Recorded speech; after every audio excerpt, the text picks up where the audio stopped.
backfield. 1st and 10, just underway. Glad you're with us. And the give is 2 more, and he just back to the line of scrimmage. Bronner makes the tackle.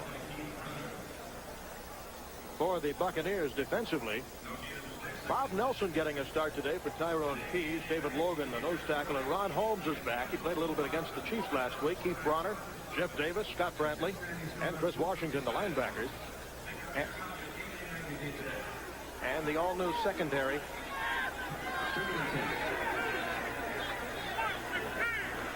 Got Harmon in the backfield with Moore. 2nd and 11 from the 26 for the Bills. A pitch back to Harmon, and the Tampa Bay defense read that one perfectly. Bronner led everybody. He had a lot of help. Ron Holmes in on the tackle.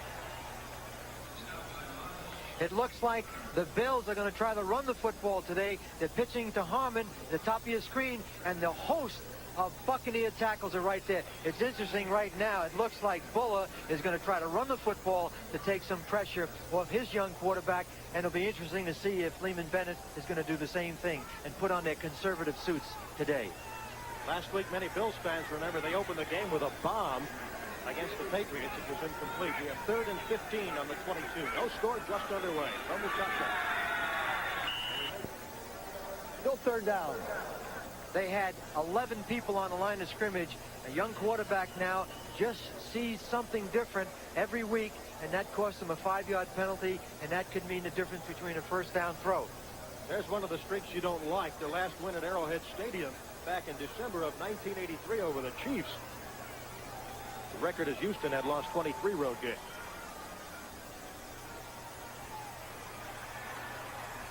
Left side, Riddick. Still on his feet. Avoids going out of bounds. Fights his way to the 30, short of the 1st down.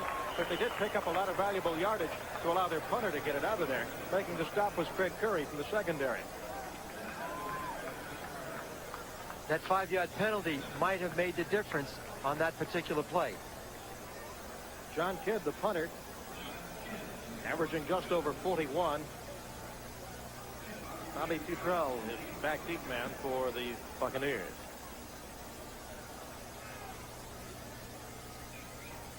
There you see his stats. His longest return 12 yards as the solo return man on punts. No score 1st quarter. High snap. Kidd gets it away. And it is going to be down by the Bills inside the Tampa Bay 30. Ron Pitts, special teams specialist, makes the recovery for the Bills.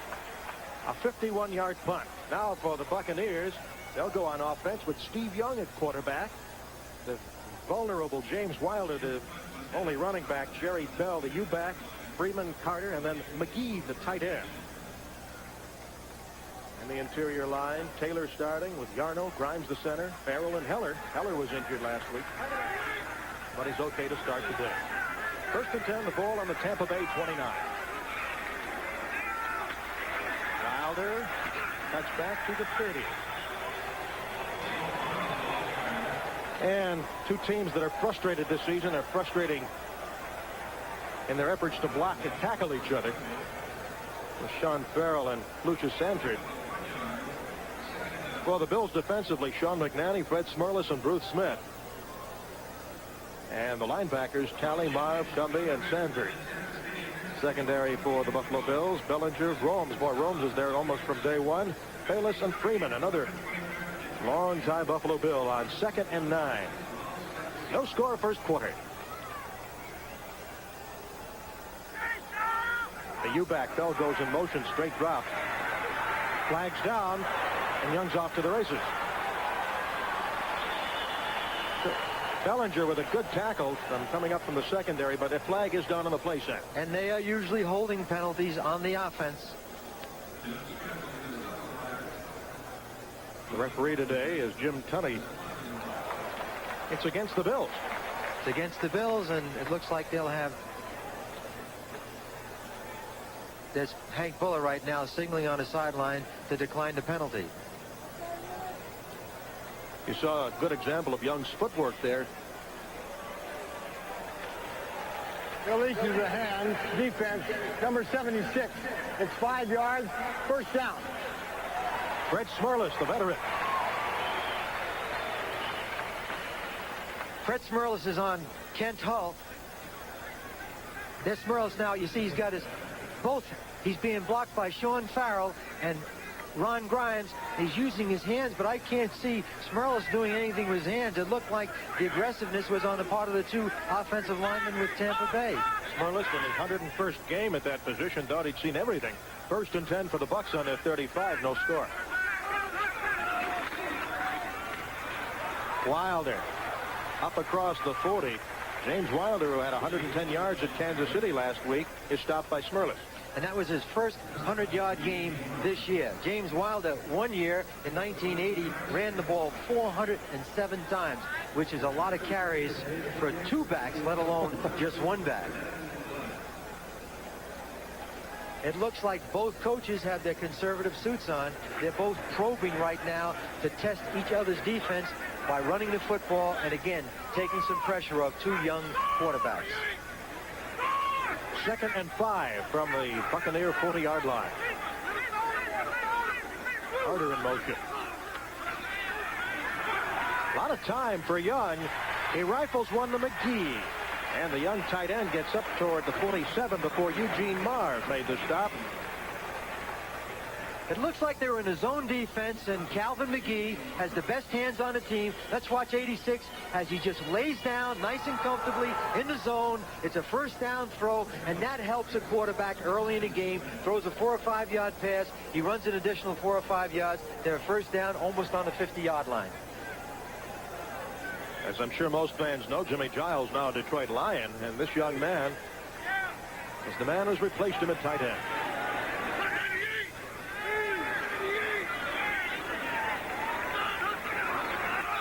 Another straight drop for Young. Going deep. Carter.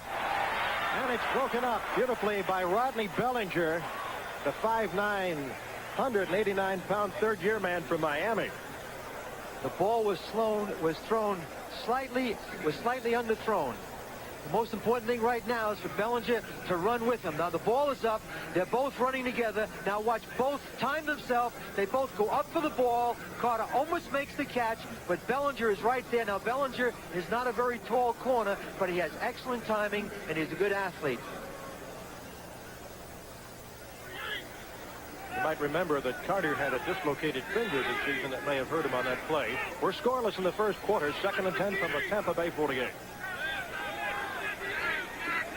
U-back Bell goes to a wing on the left side. Again to McGee. First down. All down from behind by George Cumbie at the Buffalo 36. A lot of other action around the NFL today. We'll be keeping you up to date throughout the afternoon. Big game in the NFC East between the Giants and Cowboys. Everybody else just starting across the state, Houston and Miami. And they only score today. The Steelers lead the Green Bay Packers in the first quarter 3-zip. We're scoreless, but the Buccaneers are moving. 1st and 10 from the Buffalo Bills 37. 8:34 to go first quarter.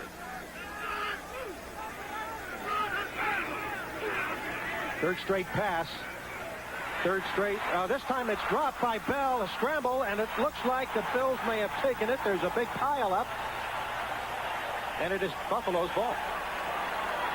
Darryl Talley, a man underneath that pile. And that's why they're 1-7.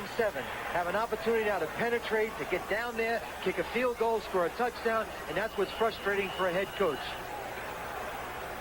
Excellent catch. It looks like they want to throw the ball. Young is dropping straight back. He's going to catch Bell to the right of your screen, 82. Tuck the ball in. Now run with the football. You see right there, he fumbles it right now, and 56 falls on the ball, and it's Buffalo's first down, and they're on the 36-yard line. One way to avoid losing is keep those turnovers to a minimum. That's why one team is 2-6 and one is 1-7. You know, the offense prevents turnovers, the defense captures them, and the kicking game creates them. And the teams that are on the plus side in takeaways and giveaways are the teams that are leading the league every year and usually make it to the playoffs and get to the Super Bowl. New England Patriots, I think, led the league almost the entire season last year. Hank Buller with his team having an opportunity now to capitalize on a fumble by the Buccaneers, who were driving against his defense. Now there's a discussion on whether that might have been an incomplete pass. They're going to possibly reverse the play. Isn't that going to be interesting? Now, Buffalo's offense is on the field. The Bucs defense is on the field.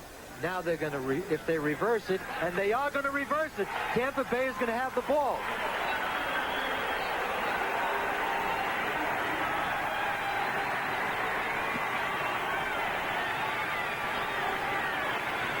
Well, it was an incomplete pass. What they're going to say is that he never had control of the ball. Now watch number 82 cross the screen now. It's up on the top right. Now watch him. Does he have control of the ball? There he has the ball. He tucks it in. I say he has control of the ball, and there he loses it, and it is a fumble. And I can see why Hank Fuller is upset on the sideline right now. There's somebody right now next March in the league meetings that's not going to vote for instant replay, because that was clear visual evidence that it was a fumble in fact.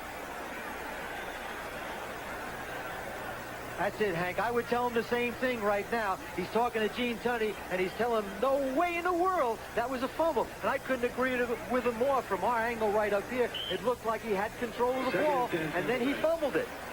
There is the official group for today's game, including our replay official, Chuck Eberle, who's normally down on the field. So it's 1st and 10 for Tampa Bay at their 37. Make that 2nd and 10. And a big hole for Wilder. Another flag down. Eugene Marv made the tackle. The interesting thing now is to see what happens.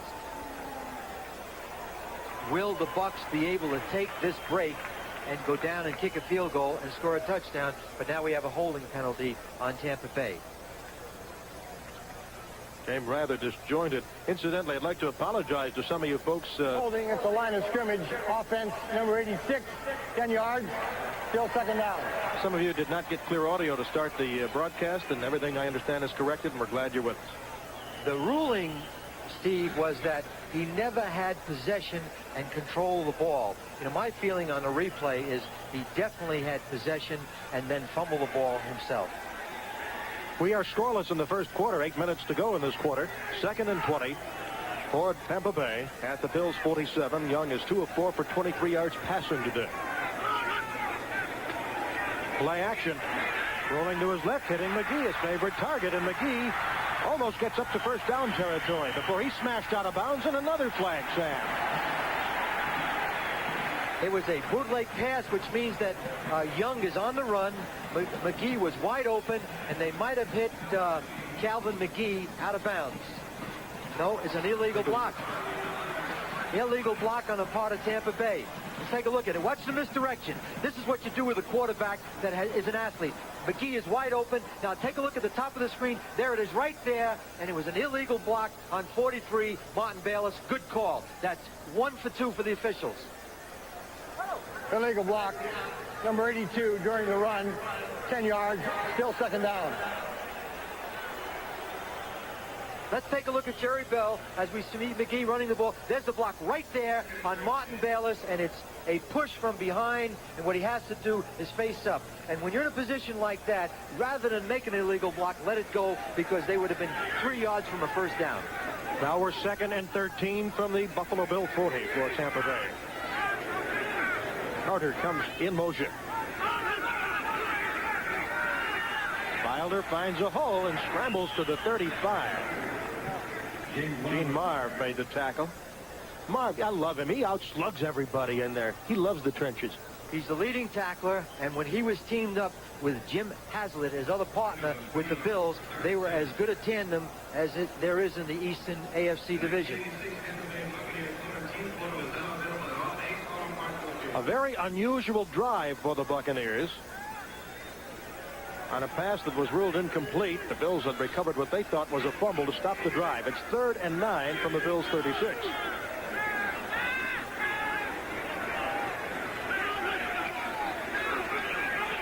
Straight drop, big rush, sidesteps it, another completion. This is to Wilder.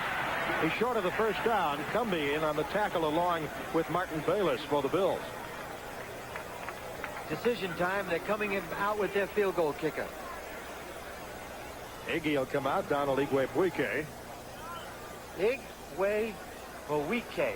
Buike, who had a great game at Arrowhead last week and swirling wins in Kansas City, kicked a 40-yarder and a 50-yarder. Now he's trying a 49-yarder here. Steve, weren't you impressed in the way in which I pronounced that name? I thought you were going to have trouble with Donald. It's a tough one you never had trouble with. DeFerg holding. Here's the kick.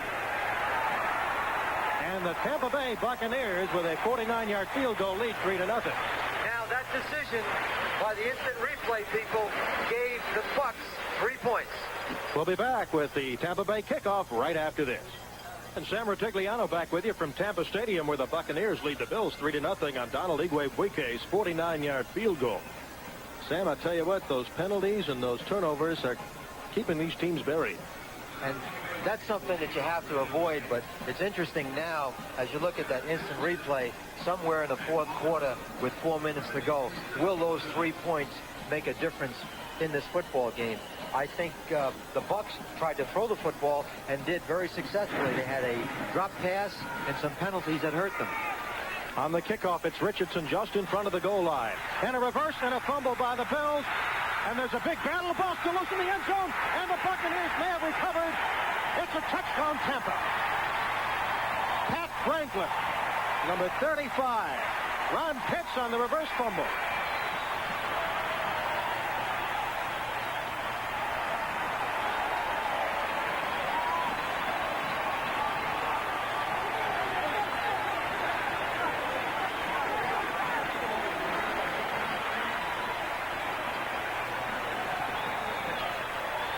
Apparently, the Bills felt they had to make something happen.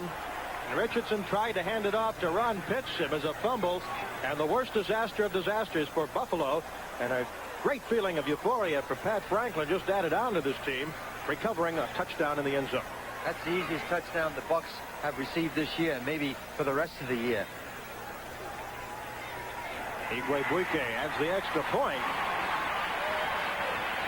In the bat of an eye, it's 10-0 Tampa Bay. They tried to reverse the kickoff. Watch the ball fielded now by Richardson. Now he needs to hand the ball off nice and softly. He gets the ball. 27 Ron Pitts. Now the best thing, fall on it. He doesn't fall on it. Now it's the Keystone Cops. It fumbles again. He tries to reach for the ball. It's recovered in the end zone for touchdown. 10-0 the Bucs. Pardon me, folks. How do you like your new Ford Aerostar? Oh, it's great. Buike's field goal. That's not a misprint. It's 10-0. Pitts fumbled on a reverse on the kickoff. Look how upset he is, Sam. And just to the right of your screen, talking to Pitts now, is the special team coach, Elijah Pitts, and that's his father. I think he's even more upset than his son. So Buike will kick it off again. And Richardson will probably not reverse it this time. He takes it in the end zone and runs straight ahead. Across the 20 and hauled down at the 27-yard line. Sam, we're going to get a good ground level look at this. There's Richardson, 82, handing the ball off to Pitts. Now he doesn't have control of the ball. Now is where the disaster happens. Now pick the ball up, Ron. Pick it up, and let's have a first down right there. And now everything that happens after this is a disaster. And that's how cats kill themselves crossing the street, by indecision. He should have fell on the ball, and now the Bucs have a 10-0 lead. First and 10 at the 28 for the Bills, and Rob Riddick is smothered. He's playing with a padded cast on his left wrist. Jeff Davis, a linebacker, number 58, made the tackle.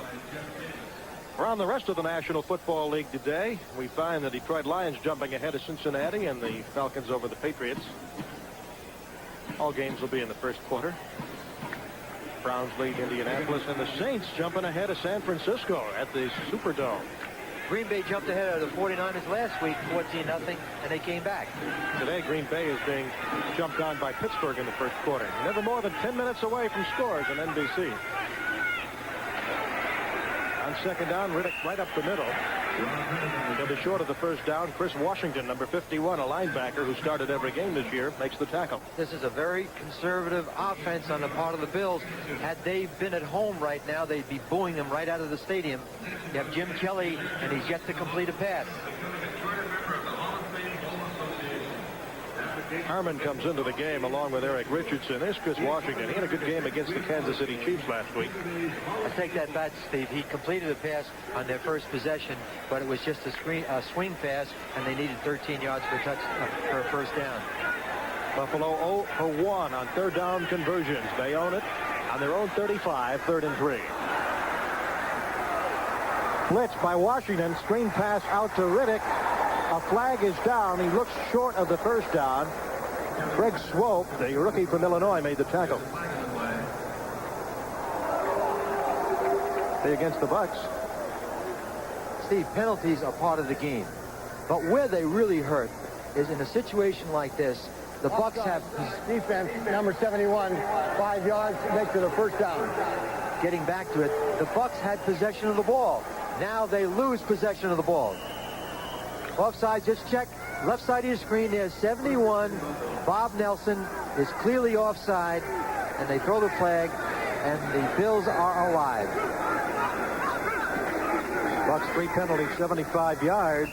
And on first down, Riddick gets the carry right up the middle. David Logan makes the tackle.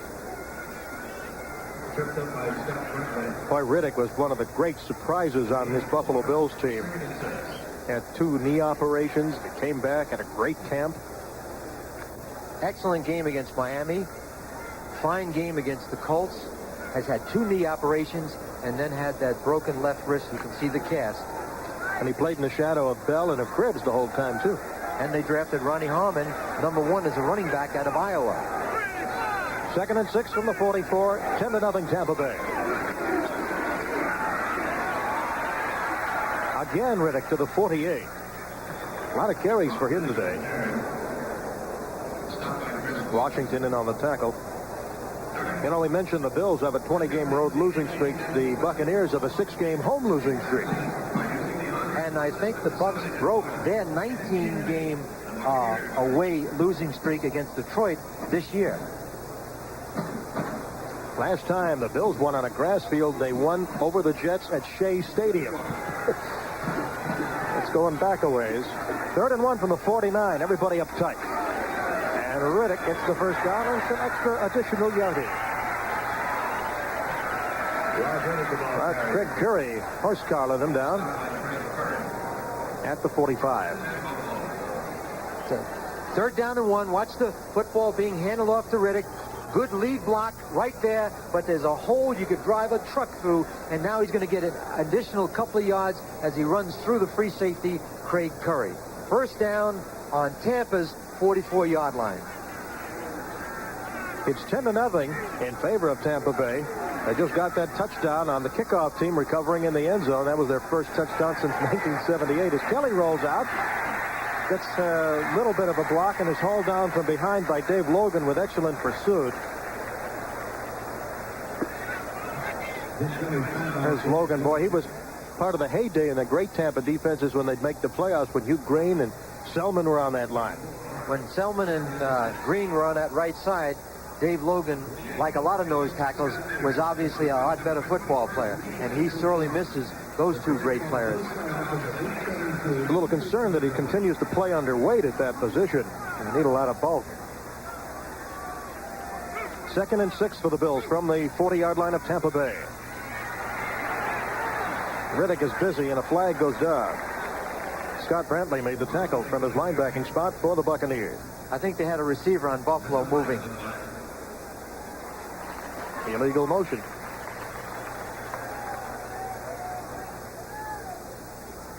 Hank Bulla very frustrated, especially after that reversal of a fumble recovery by the Bills, turning into an incomplete, leading to the field goal. Offense number 80 is declined.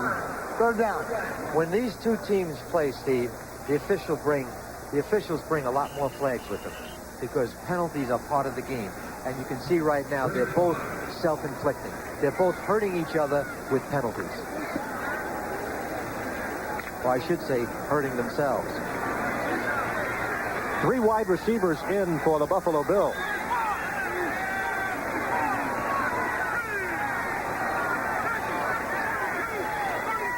On 3rd and 4. The Tampa defense read that one, and Riddick is buried. Carl Morgan among the tacklers, number 67, former Canadian Football League All-Pro.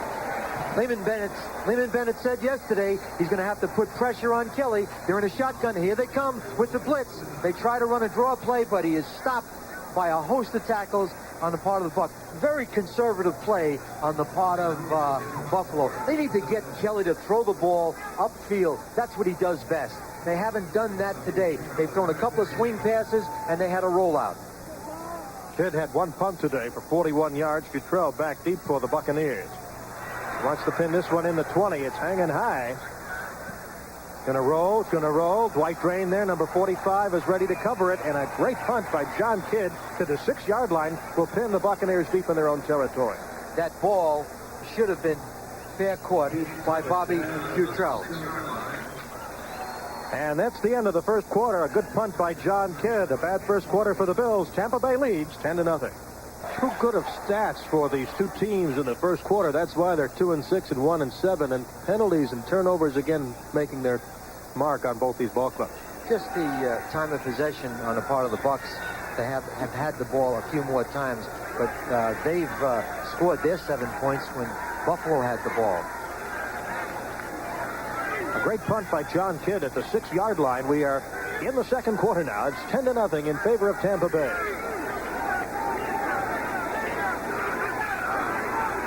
Young straight drop from his end zone. A lot of pursuit. He's going to tuck it away and run, and he fumbles the ball, and it goes out of bounds. At the point of the fumble, it'll be Tampa Bay's ball. Close to the first down. Sean McNanny chased him. Young has good vision. He looks upfield. He can't see anybody. Now he's running around. Now tuck the ball, Steve. Now decide to run the football. Now take a look at the marker, Steve. But when you get ready to run out of bounds, bring that ball in tight, because McNanny slapped it away and it almost went inbounds, and it could have been the Bills' ball on the 15-yard line. That's his first real run of the day, 9 yards. As you saw, he has 217 for the season. 2nd and 1 from the Tampa Bay 16.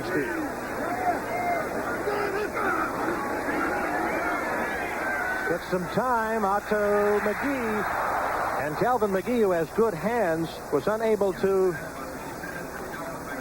get out there. Right now, let's go to NFL 86 and Ahmad Rashad for this update. All right, Steve, in the Hoosier Dome, Bernie Kosar throws his second touchdown of the day with this strike to Herman Fontenot from LSU. Tremendous concentration. The play covers 72 yards. The Browns lead in the first quarter 14-0. And a play like Ahmad has just talked about, that's what Buffalo Bill fans have been expecting all year from Kelly. And they have been ultra-conservative this first quarter. Meanwhile, Young is 4 of 7 in passing for 45 yards. It is 3rd and 1 after that incomplete. Wilder goes up high. He's met in the air. This flag's down. Brett Smerlis reached way up there to nail him. Another 3rd down penalty. And Smerlis perhaps was offsides. He anticipated the count possibly. You have to stay out of the neutral zone. Sometimes nose tackles really cheat by getting over the ball, and it hurts the center because the center can't get up into their blocks. Nose tackles do that. Offside Coaches defense in the center of the line, 5 yards, makes it a first down. Coaches warn the officials all the time about nose tackles cheating in the neutral zone. What I mean by cheating, Steve, is they get a little further over the ball. They fudge a little bit. Right. 10-0, Tampa Bay leads. 1st and 10 at the Tampa Bay 21. The drive started from their own 6. And Wilder cracks a lot of leather with Steve Freeman, who's played in every game but one since joining the Bills in 1975. Take a look at Wilder as we look at his deep back. He's going to be handed off now. He's going to bounce the ball outside, but Freeman, 22, there's nobody there to block him. He meets him right on the line of scrimmage, and Wilder, because of his size and durability, picks up 2 yards on his own. You can see right now. Watch him take on Freeman now. Boom, right there. Now let's go 1, 2 additional yards. One great thing about Wilder, like Walter Payton, he makes the defense pay for tackling him. Here he goes again, sweeping to the right. Gets by 2 defenders and gets a first down for the Buccaneers before Steve Freeman trips him up from the secondary.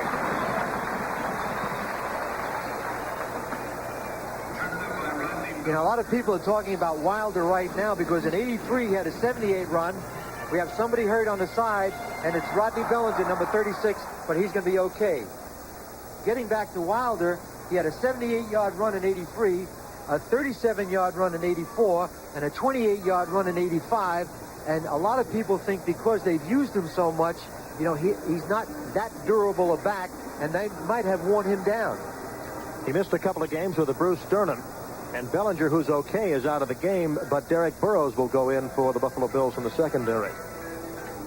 I think you have to be careful how you use a back, and I think Campbell, the Houston and New Orleans Saints back, is a perfect example of being overused as a ball carrier. 1st and 10 from the 35 for the Tampa Bay Buccaneers, who lead 10-0. Play action fake by Young, has some time. And Carter was coming across a lot of traffic. It was well covered by the Bills, including Charles Romes, who's in his 147th straight game in a starting role. And Young got blasted after he released it. Here are some of the updates around the NFL in the first half of play. Giants getting off to that early lead. We just got that update on the Browns' lead over Indianapolis. And the 49ers have now got on the scoreboard against the New Orleans Saints. And Buddy Ryan and the Eagles lead St. Louis in the second quarter. Right now it's 10-0. Tampa Bay leads. 2nd and 10 from their own 35. Young, good release, almost picked off. Volleyball time. Still in the air. I want to say point United States, and it's James Wilder who picks it up. Welcome to the Olympics. Well, the spiker won it. The last person who spiked the ball got possession. You'll not see another one like that this year in the NFL. Darryl Talley was the first one to get his hands up. Let's take a look now at this volleyball game. It's delivered, and now you're going to get the first person. Here's the first tip. Boom. There's one tip by the blue. 2 tips by blue and white. Another tip by the blue. Let's get one more tip by the blue. Now it's time. Everybody's tired. Catch the ball, White. First down, and I think it's Wilder on the 50-yard line. Whew, I'm tired.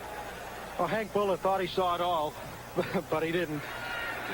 Wilder again, this time to the 45-yard line of the Bills before Lucius Sanford, the 9-year pro from Georgia Tech, makes the tackle. You talk about Wilder getting the call. Since 1982, only Marcus Allen and Walter Payton have more rushing yards and pass receptions than Wilder. And right now it's difficult for the Bills because if Tampa Bay is able to run the football because Young is having a good day with the high percentage passing game, they could be in trouble. Right now they need to stop them on this drive and not allow them to put any more points on the board. Wilder 6 rushes, 30 yards. He's also got a couple of catches for 20. 2nd and 6 from the Bills' 45. 11 minutes to go, second quarter. Nathan Wansley in the game, and he slips through and loses a helmet. One of the Bills lost a helmet. Steve Freeman made the tackle. Eugene Mars having to dig in there without his helmet. Going to get a good look at 46. Nathan Wansley, a free agent, was a good choice. It's a counter play. Now, let's watch him break tackles. There's a tackle right there. He ran over 2 men, one his own. Now, watch him drive right now, and he goes for about 3 or 4 additional yards. Watch Lucius Sanford, 57. Good block by Sean Farrell. Takes him out of the play, springs him to the inside, and Nathan Wansley, now watch him add extra yardage. That's what a good back does. He got about 4 or 5 yards on his own. Tampa 0-1 on conversions and 3rd down. Play action again by Young. Flings it out to the U-back Bell for the first down. Jerry Bell, who had his first catch last week. He had 5 altogether for 61 yards. Bayless made the stop. I like Steve Young right now. He's focusing upfield. Now watch the way he play action fakes. He's looking upfield. Don't force the ball. Don't force the ball. Lay it off to Bell, 82. Let's get a first down. Martin Bayless makes the tackle. I think Young right now looks like he's in the best sync that he's been in all year long. Take a look at the time of possession, and that is important. 14 minutes and 2 seconds as opposed to 5:58.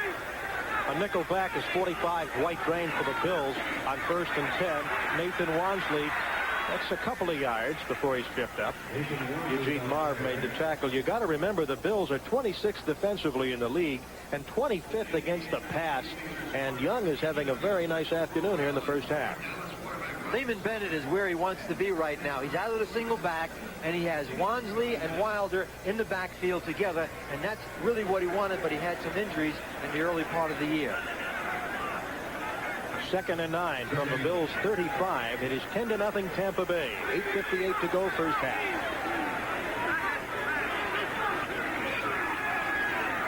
Nice protection for the corner. Complete. Gerald Carter. Flag down, however. Back behind the line of scrimmage. Derek Burrows on the tackle. Excellent throw, but outstanding concentration on the part of the catch from Gerald Carter. And we have a flag. And it's going to be against the Bucs.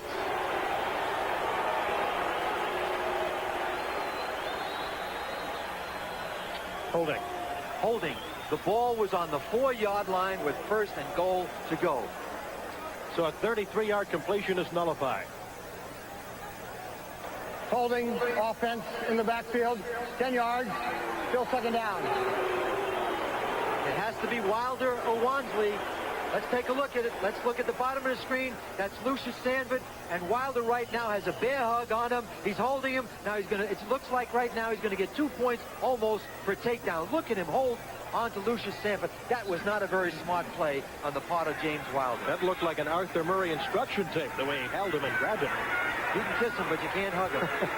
4 penalties, 35 yards against the Buccaneers. 2nd and 19 at the Bills' 45. Tampa Bay leading 10-0. Second quarter. Extra secondary man in there for the Bills. He tries to thread the needle, and it's incomplete as David Williams from Illinois, the rookie, tried to make the catch. David Williams is their emergency 3rd quarterback behind Young and DeBerg. Outstanding junior year at the University of Illinois. Caught 101 passes. Was drafted on the 3rd round by the Chicago Bears and picked up as a free agent. Sometimes you can strike a lucky, be a lucky thing for you to pick up a receiver like David Williams. There was word out of Chicago that Mike Ditka personally didn't like some of his practice habits, but man does have great ability. There's the stats on Young on 3rd and 19 from the Bills' 45. 82 is the U-back, Joey Bell. Big pressure. And that time, the Buffalo Bills defense would not be denied. Sean McNanny and Bruce Smith. And I'll tell you what, Bruce Smith among the leaders in sacks. Let's watch Bruce Smith, number 78. He's got 8 sacks. He's leading the Bills right here. Watch him go outside, outside. He beats him, beats 72, and there's the sack right there. And he's on the ground, and he beat number 72, Rob Taylor. And we said that was going to be the matchup of the game today. And we have an injured player. It could be Bruce Smith. We'll return to Tampa Bay with more action right after this.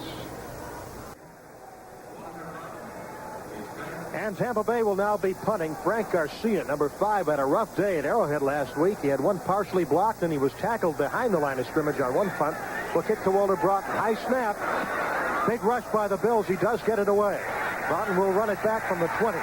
Falls down and is immediately covered by special team suicide man Irvin Randall.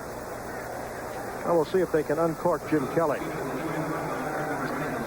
And we have another flag. Why, we've been getting them all day. It was a 30-yard punt. And when we come back, the Buffalo Bills will take over on offense. They have a lot of work to do. They trail the Tampa Bay Buccaneers 10-0. Jim Kelly has just completed his second of the day. It was only his second pass, and he completes it to Butch Roll, who's in at tight end now. Keith Browner made the stop. It's a play-action pass from the I formation. Watch the play-action pass. You're going to see Roll, 87, crossing the field. Has good protection. He delivers, hits him, 87 right there. Tackle, out of bounds. They got a 2nd down and 2 yards to go. Sam, there was the complaint, as we mentioned about, by the Buffalo fans that they're keeping the wraps on Jim Kelly. The best line I heard about that was like hiring Pavarotti to hum a few bars. Well, that's cruel. Well, that's cruel. They have been coming up with everything. And I can imagine the frustration as Kelly, one of the top passers ever out of college. The handoff goes to Riddick. He's had a lot of action today. Bob Nelson made the tackle, number 71, who's starting. Nelson was cut in the preseason camp in '85.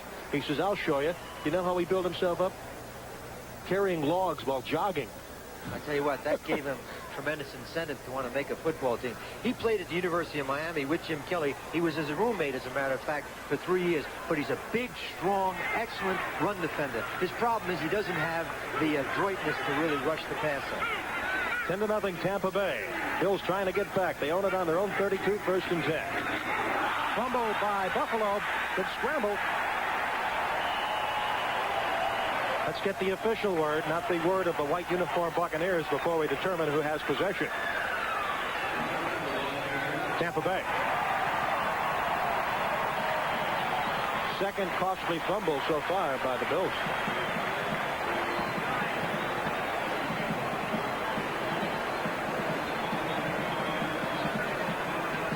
Riddick didn't seem to ever have that ball. He never had a handle on the ball, and I think because he has the cast on that left wrist, it's difficult for him. It's the quarterback's job to put the ball right in the belt buckle of the ball carrier. Nelson recovered. You get a good view of downtown Tampa, Florida on an overcast but warm day here. And the defense will be hurting even more for the Bills because Bruce Smith has a knee problem. He got it on that last sack and is not in the game right now. 79, Dean Prater will replace him. First and 10, Tampa Bay on the Buffalo Bills 31.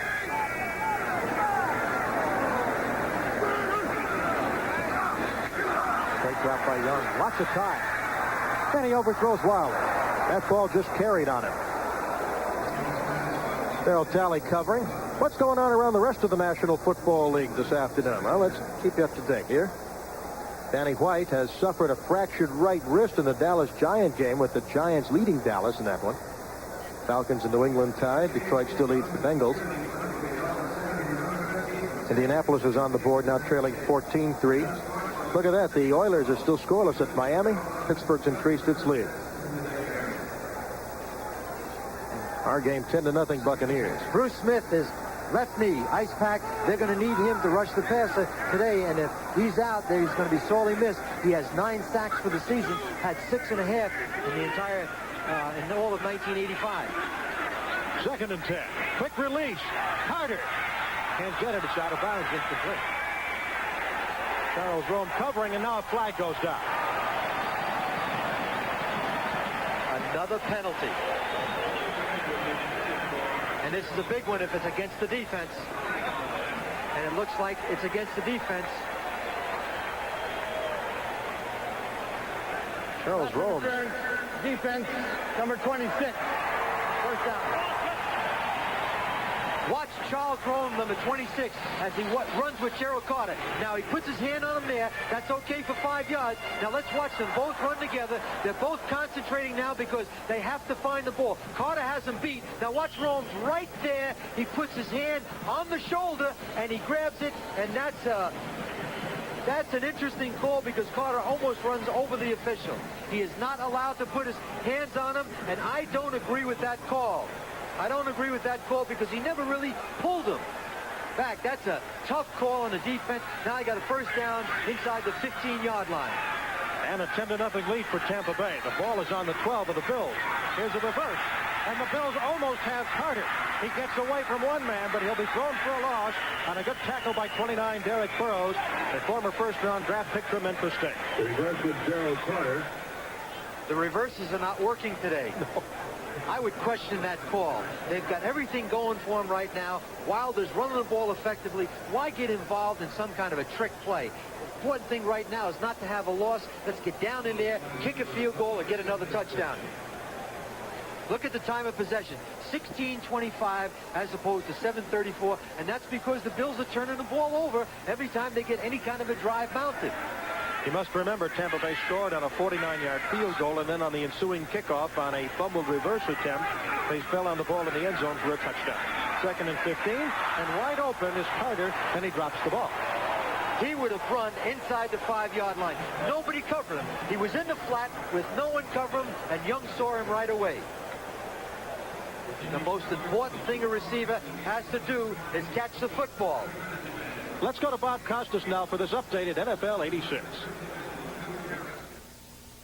Well, there is bad news for the Dallas Cowboys. They do have a 7-3 lead in the second quarter over the Giants at the Meadowlands because Steve Pallure just hit Mike Renfro with a touchdown pass. But Pallure was in there because Danny White, who already had missed 3 games this year with a hip injury, sustained a fractured right wrist, that's the passing hand, when hit by Giant linebacker Carl Banks. Our game 10-0 here. 3rd and 15 for Tampa Bay. They're 1 of 3 in third down conversions. Young, as all day, reads the Sunday paper and hits his man. Number 82, Jerry Bell, the U-back, but he's short of the first down inside the 10-yard line. Darrell Talley covering. And here comes the field goal unit. The reverse, where they lost 5 or 6 yards, hurt them on this particular drive. And Bruce Smith is being taken off the field, and I would say that it would be very difficult for him to be back to play any football today. For the Buffalo Bills, let's hope that it's not a serious injury because they need him. He is the best pass rusher they have and may be one of the premier young pass rushers in the league. A 26-yard attempt by Donald Igwe-Buike. And it now increases the lead to 13-0 in favor of the Tampa Bay Buccaneers. We have 4:32 to go in the first half of play, and we'll return to Tampa Stadium right after these messages. Donald Igwe-Buike will tee it up with a 13-0 lead. He just kicked his second of 2 field goals. His nickname, incidentally, is Amici, but not the football name of Alan the Horse Amici. And you know what that means? You can't predict tomorrow. What a apropos nickname for a kicker. In what language? I don't know. It's not Italian. Nigerian, I think, not Italian. Broughton and Richardson back for the kickoff. And it'll go to Walt Broughton in the end zone. They better down that ball. It's live. He kicked it out. He kicked it out. And there's a scramble in the Bucs. They have it on the 2. Tampa Bay has the ball. Remember, kickoffs are free. That's the second kicking receiving team mistake by the Bills, and we're only in the first half. Rod Jones down there to recover for the Bucs. Watch Broughton now. You see, he grabs the ball. Now what he should do is fall on the ball, but 22 Freeman should go over there to help him. For 82 Richardson, there's the ball being bounced apart right now. It's going to come out of the pack, and 22 Rod Jones is going to fall on it. It was carelessness on the part of the guy fielding it, and then 82 Richardson, who needs to secure the ball in the end zone. Jones ecstatic, as well he should be. He was down there very quickly. But two devastating mistakes on kickoffs. There's Richardson, 82, in the middle of your screen. He's unhappy because he should have helped. He should have helped that young returner in the end zone. He should have made sure that the fumble was not there. That's 2 fumbles on 2 kickoffs. Steve Grant and Sam Rutigliano with you, and every one of those 3 turnovers by the Bills has been a knife in their heart. Tampa had to take a timeout. Sam, why do teams take timeout? Because Sean Farrell thought that they were going to be on defense, and he was somewhere on the sideline drinking Gatorade. A bootleg left by Young. Touchdown, Bucs. I can't believe that they're waiting. Oh, there they go. Another official came in there. There was an official right on the play, didn't say a touchdown, and another official came in from behind the play and called a touchdown. That's what Steve Young is apt to do. He's got that great mobility, that great ability to run, to outrace defenders. And that was strictly a good bootleg by him, and making it into the corner of the end zone.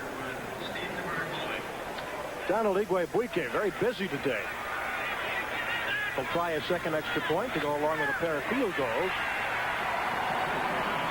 And it is now 20-0, Tampa Bay leading the Buffalo Bills. Take the ball to Wilder. You have a quarterback that can run right now. He's looking for somebody to throw the football to, but he's covered. Now watch him run to the end zone. Let's watch the corner of the end zone. Look at the flag. He's clearly in. Take a look at the official, 59. He will not raise his hand. Raise your hand. Okay. He saw the play. There was another official right on top of it. Watch the fake right now. He wants to throw the football. Good block on Lucius Sanford, 57. Now just watch the flag. Watch the flag. He dives right into the corner. Clearly a touchdown. There's 2 officials. Number 10 will not put his hands up. He goes over there. Put your hands up. Put your hands up. It's a touchdown. But he looks at the other official. He puts his hand up, and it's a touchdown. And now the score is 20-0. Wow. All due to turnovers. That fourth touchdown rushing by Steve Young ties the Tampa Bay record for quarterbacks rushing for touchdowns. Doug Williams, not surprisingly, owns that record. So Donald Igwe-Buike helping us with our announcing school practice on pronouncing his name. We'll tee it up again. Broughton and Richardson are back there, and Broughton fields it cleanly. And is knocked down to the 25-yard line. That last drive, 1 play, 2 yards by Tampa Bay. Fumbles. The death of the Bills today. Well, see, everything, you don't win football games. You usually lose football games. Right now, Buffalo cannot afford to win the football game because they're creating all the opportunities for Tampa Bay. Tampa Bay really hasn't beaten them. Buffalo is losing the game themselves. Well, do you think they'll turn Kelly loose now with this 20? Well, they got to throw the ball right now. The game plan that they have has got to go out the window, and they got to get the ball upfield. Straight drop. Flings it up, flags it down, and I think it was offside before the play by the defense is the preliminary call. I want to remind you that we're going to be selecting the Budweiser Most Valuable Player for today's game at the conclusion of the game, so stay with us for that. Well, the preliminary call was on defense, but it looks like now it'll be against the Bills. Well, Hank Fuller right now is trying to wonder if he truly is in Tampa Bay. He takes his headset off. He can't understand how Tampa Bay could get 14 points when he was receiving 2 kickoffs. Very frustrating right now. He might be thinking about what Ralph Wilson might say to him after this football game. Tough position for a coach. Right now, everything that he planned is going out the window. It's all helter-skelter. Hank's thinking, am I in Tampa Bay or am I in the twilight zone on 1st and 15 from the Bills' 20? Everybody going out for this pass. It's completed to tight end Pete Metzelaars out of Washington State, and the linebackers Brantley and Davis converge to stop him back to about the little past the original line of scrimmage at the 23. Jim Kelly's got a lot of work to do right now. 20-0 lead. He's got to take this football team right now on this drive, get him down and get him on the board. He's not going to be able to do it running the football. Look at the comparison between the two quarterbacks. But Kelly has never had the football. The time of possession is the most important thing in this game right now, and Buffalo's fumbles. Picking up the blitz nicely are the Bills' offensive lineman. Metzelaars out across the first down marker, short of the 40 to the 38-yard line. Ron Holmes made the tackle, but Brantley was coming up, and the interior lineman did a good job in there. Wolford and also Vogler for the Buffalo Bills. Checking the 10-minute ticker around the league, the Giants have now gotten on top of the Cowboys 10-7. Patriots and Falcons tied, so are the Bengals now tying Detroit. Colts still trail the Browns. Miami, 2 quick touchdowns lead the Oilers, and the 49ers coming back on the Saints. Miami is hoping to win 2 games in a row for the first time this season. It's 20-0 Tampa Bay. 2:42 to go in the first half of play. 1st and 10 from the 37 for the Bills. Lots of time for Kelly.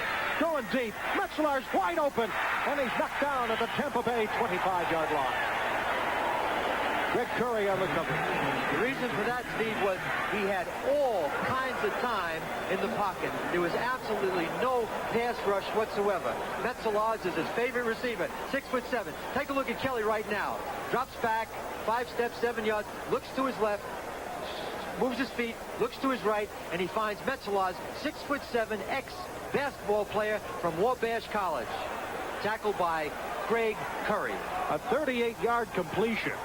Metzelaars really had his bell rung after the catch. So Butch Roll is in at tight end, and we get the 2-minute warning. The Tampa Bay Buccaneers lead Buffalo's Bills 20-0. We'll be right back. Stay with us. With former Cleveland Browns coach Sam Rutigliano, I'm Steve Grant. Welcome back to Tampa Stadium, where it's 20-0 Buccaneers. 2 minutes to go in the first half of play. Very important now, Steve. They have to come out of this with 7 points. They've got to put 7 points on the board to get this offense, back together again at the half. Kelly is 5 for 5 now, 76 yards passing. His favorite target, Metzelaars, 3 catches, 55 yards. He's out of the game, replaced by Butch Roll. Carl Byram, 35 in the game. Now Kelly's flushed out of the pocket, avoids Chris Washington, sets up again, and is buried. Greg Swope from the secondary, the rookie from Illinois, who had the first defensive backfield's interception last week, made the tackle. Kelly had time. Let's take a look at Kelly. Let's drop back right now. Now, Jim, he sets. He's got time. He's trying to go to one man. So he's focused in only on one man. But the thing to do right now, Steve, is throw the ball away. Don't take the sack. Because now he's taken the sack, and now they have the ball on the 44-yard line. 87 roll is covered, but he had time just to throw the ball away. Then he can line up the second down. Now they're out of field goal range. 1:26 to go in the half. 2nd and 27 on the 18-yard sack. He just dumps the ball off to the left side to Harmon. And the rookie out of Iowa tries to get back up toward the original line of scrimmage. Vito McKeever starting today. Made the tackle. And we have a timeout by the Bills here with 1:17 to go in the first half. The Buccaneers lead it 20-0. Worst game as a pro last week against the Patriots. And Sam, does he look tentative today? No question about it, Steve. I think that Jim, right now, we said on the top of the show, those hits have really hurt him. And what he's lost is his concentration. And what he needs to do is focus in on the defense, because what he's doing right now, he's involved with survival intelligence. He hears those footsteps. And you would too if you had as many tattoos as he's had on his back and his chest because of the sacks. 3 wideouts for the Buffalo Bills. They're 1 of 3 on third down conversions, and there was a lot of movement on the offensive line. False start, number 65, offense. Still third down. Tim Vogler is in there. Tim Vogler has not played this year. He has just been implemented, put into the lineup this game. He had a knee injury. He came off the injured reserve a couple of weeks ago, and he played 7 downs at Kansas City last week. Or rather, 7 downs last week against the Patriots. He's been a starter at offensive guard and center, and you look at Hank Fuller right now, he has to be ultimately as frustrated as he's been. They've had 6 penalties for 44 yards. On 3rd and 26, pump fake. Throws to the short man, Harmon. Buccaneers hang on to him. Short of the 35 to the 37. Another flag down. Chris Washington makes the stop.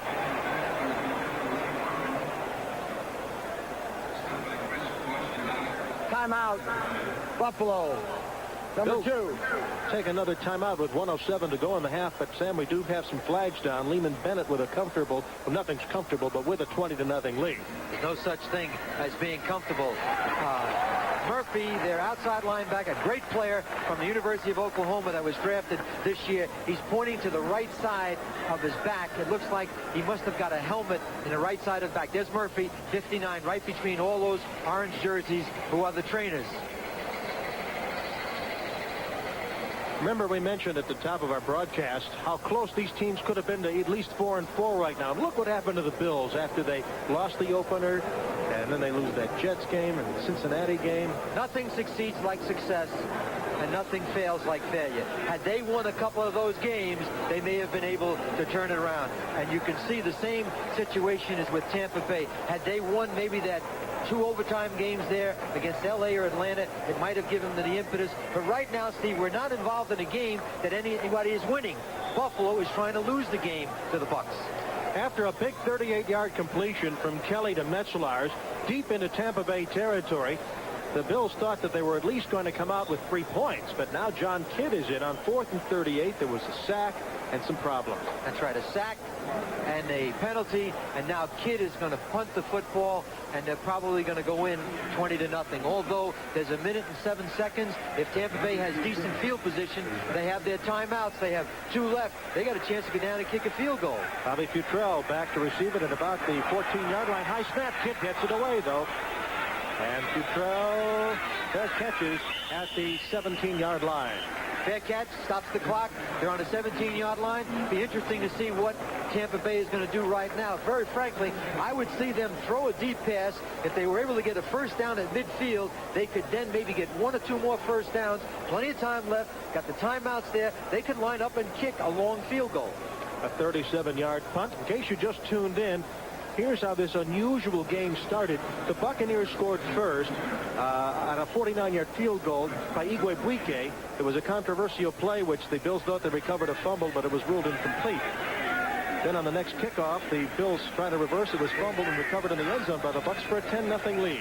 Continuing just a second, it's 1st and 10 from the 17 for Tampa Bay. Wilder on the pitch. And he's knocked down on the 18, a gain of 1. Eugene Marr. They're going to sit on the ball, and you can hear the boos right now. And a little bit of extracurricular action is involved between Ron Heller, 73, and a member of the Bills. It has to be the defensive left end, Sean McNanny and Ron Heller. Dean Prater, 79, also in there. And Bruce another Smith flag. is injured. And another flag. Against the Bucs. Against Tampa Bay. Stops the clock, too. Ron Heller is a very aggressive offensive tackle. He's gotten into a few fracases this year. Scouts said he had skinny legs as you get a good look at him, but he's really built himself up. It's not how big they are, Steve. It's how tight they're wound. He's got a tremendous upper torso. Personal foul. Good athlete. After the play, 15 yards, actually half the distance. It'll be 2nd down. And you will see right now a very conservative offense with less than a minute to go. Now, Buffalo maybe call a couple of timeouts to force them to kick on 4th down in the end zone. At this point right now, I would call those timeouts. 2nd and 18, the ball on the Tampa Bay 9. The Buccaneers lead 20-0. It's academic. Buffalo only has 1. That's why timeouts are so important in this game. Lots of penalties in the first half, but fairly even. The penalties hurt the Bills more because they were in key situations. A lot of piling on and roughhousing in that line of scrimmage at the 10. Steve Young sat on the ball. He's going to wait for the clock to run out. Buffalo, it's academic. They only have 1 timeout, and they'd never be able to force them into a punt situation in 4th down. Well, I'll tell you what, Igwebuike kicked another field goal to make it 13-0 as the Bills call a timeout. Buffalo is calling their last timeout, and I don't think Hank Fuller wanted them to call a timeout. Now, that's Jack Patera in the red shirt talking to Freeman, the defensive captain, on the sideline. Jack Patera is the, Herb Patera, excuse me, is the defensive coordinator. You know, Jack Patera was his cousin, the head coach of the, former head coach of the Seattle Seahawks. There's our updates. Jim Tunney, the referee, is complaining about something. Well, he's concerned right now because they just told him he's going to get roast beef instead of corned beef at the half for his brunch. That would irk anybody. See, they're right now going over their orders. Now, I ordered the roast beef. You had the corned beef. Now, make sure you give me the corned beef at the half. After all, I'm the referee. I'm the top guy here. He's going over to Hank right now and telling Hank, is it okay right now if I get my corned beef sandwich? And Hank agrees. He says, it's 20-0 right now. Who cares about corned beef or roast beef? Let's go back to the ticker. Get your menu set for halftime. Atlanta leading the Patriots on the road. And Miami opening up a 21-0 lead. Marino, 3 touchdown passes. Saints continuing to hold on against the 49ers at the Superdome. And those 2 scores have not changed in a while. Pittsburgh is coming back. They beat Cincinnati last week. 32 seconds to go in the first half of play. The Buccaneers on top. And Young will fall on the ball, and that should run a quarter. There are no timeouts left. This thing is going to be academic. It's going to be 20-0 as we count down less than 20 seconds. Sam, you know, you can... Oh, what happens maybe once every, say, in Abernathy's day, that a team is going to get a touchdown on a kickoff, and then another one set up on a fumble kickoff, as the Bills receiving teams allowed the Buccaneers to do today. You know, everyone has bad breaks, Steve, but everyone also has opportunities. And very frankly, as I said time and time again in this first half, you know, Tampa Bay didn't do anything. Buffalo caused everything to happen. And at the beginning of the broadcast, we talked about turnovers. And turnovers are going to be part of the game. And penalties are part of the game. But when they happen in the end zone, and they happen inside the 5-yard line, and you give a gimme to the other team, as a result, it's 20-0, and you're going to lose football game. And that's why Buffalo's 2-6, and Tampa Bay's 1-7. And it doesn't get any easier for these teams, especially Tampa Bay, when they've got 6 Central Division NFC games coming up. Got a lot more action at halftime after the half and our special NFL 86. Those activities will continue in a moment, and we'll be right back after these messages from your local stations. Welcome back to Tampa Stadium, where the Buccaneers lead the Buffalo Bills by the score of 20-0. Steve Grant and Sam Rutigliano with you. And I'll tell you what, it's been very frustrating for the Bills. Sam, what about the Buffalo game plan today, and especially in the second half? Well, they burned it in the locker room. Right now, they've got to get the football upfield. They've got to draw, they've got to screen, they've got to get the ball upfield vertically. They've got to virtually forget about the running game. They've got to get a couple of points on a scoreboard to get at least 7 to 10 points in the third quarter, and then be somewhere close in the fourth quarter to try to come back and win this game. Now, the Buccaneers have their biggest halftime lead since at least 1981. What about them in the second half? Well, now Steve Young is in a very, very enviable position. Now he can go to the running game with Wilder and Walmsley. Walmsley can take the high percentage passing game, and he doesn't have the pressure. The stats, as you see them right now, are misleading. You know, I think the most important thing you have to look at is the turnover table as far as Buffalo is concerned. Steve Young right now doesn't have the pressure on him, obviously, that Jim Kelly has. Deep man, Futrell, and Walmsley takes it on the 10 on the first kickoff by Norman, and he's wrapped up at the 22. Sam, we've had an almost Twilight Zone-esque first half for Buffalo. Let's just take a look at this. This is the first one. Take a look at the end. 82, Jerry Bell catches the ball, tucks it, has control, but the official said he didn't have control. Buffalo recovers, but it becomes the Bucs ball. It leads to a 3-0 lead because the Bucs used that play to kick a field goal. Now watch the kickoff. Richardson to Ron Pitts. He's going to fumble the ball, doesn't gain control. It's hit there by Rod Jones, knocked out by Kevin Murphy, and Rod Jones is going to recover it in the end zone. Back to live action. That's just the beginning. 1st and 10 from the 21 from the Bucs. It's Wilder's wrapped up at the 23. Continuing this bizarre story. Let's continue the serial right now. Now we're going to kick off. Walter Broughton, 89, is going to let the ball bounce in the end zone. Now, the ball takes the kind of bounce he doesn't plan. He kicks the ball, and now watch Rod Jones, 22, come up and recover the ball on a 2-yard line. And this is not the end of this Keystone Cops routine. Young took that one in on a bootleg. 2nd and 7 from the 24 for Tampa Bay. They lead the Bills 20-0. On the wing to the left side goes the tight end McGee, and that's Carter in motion for the Buccaneers. Straight drop for Young. Screen pass out to Wilder. It's got some running room and gets a first down.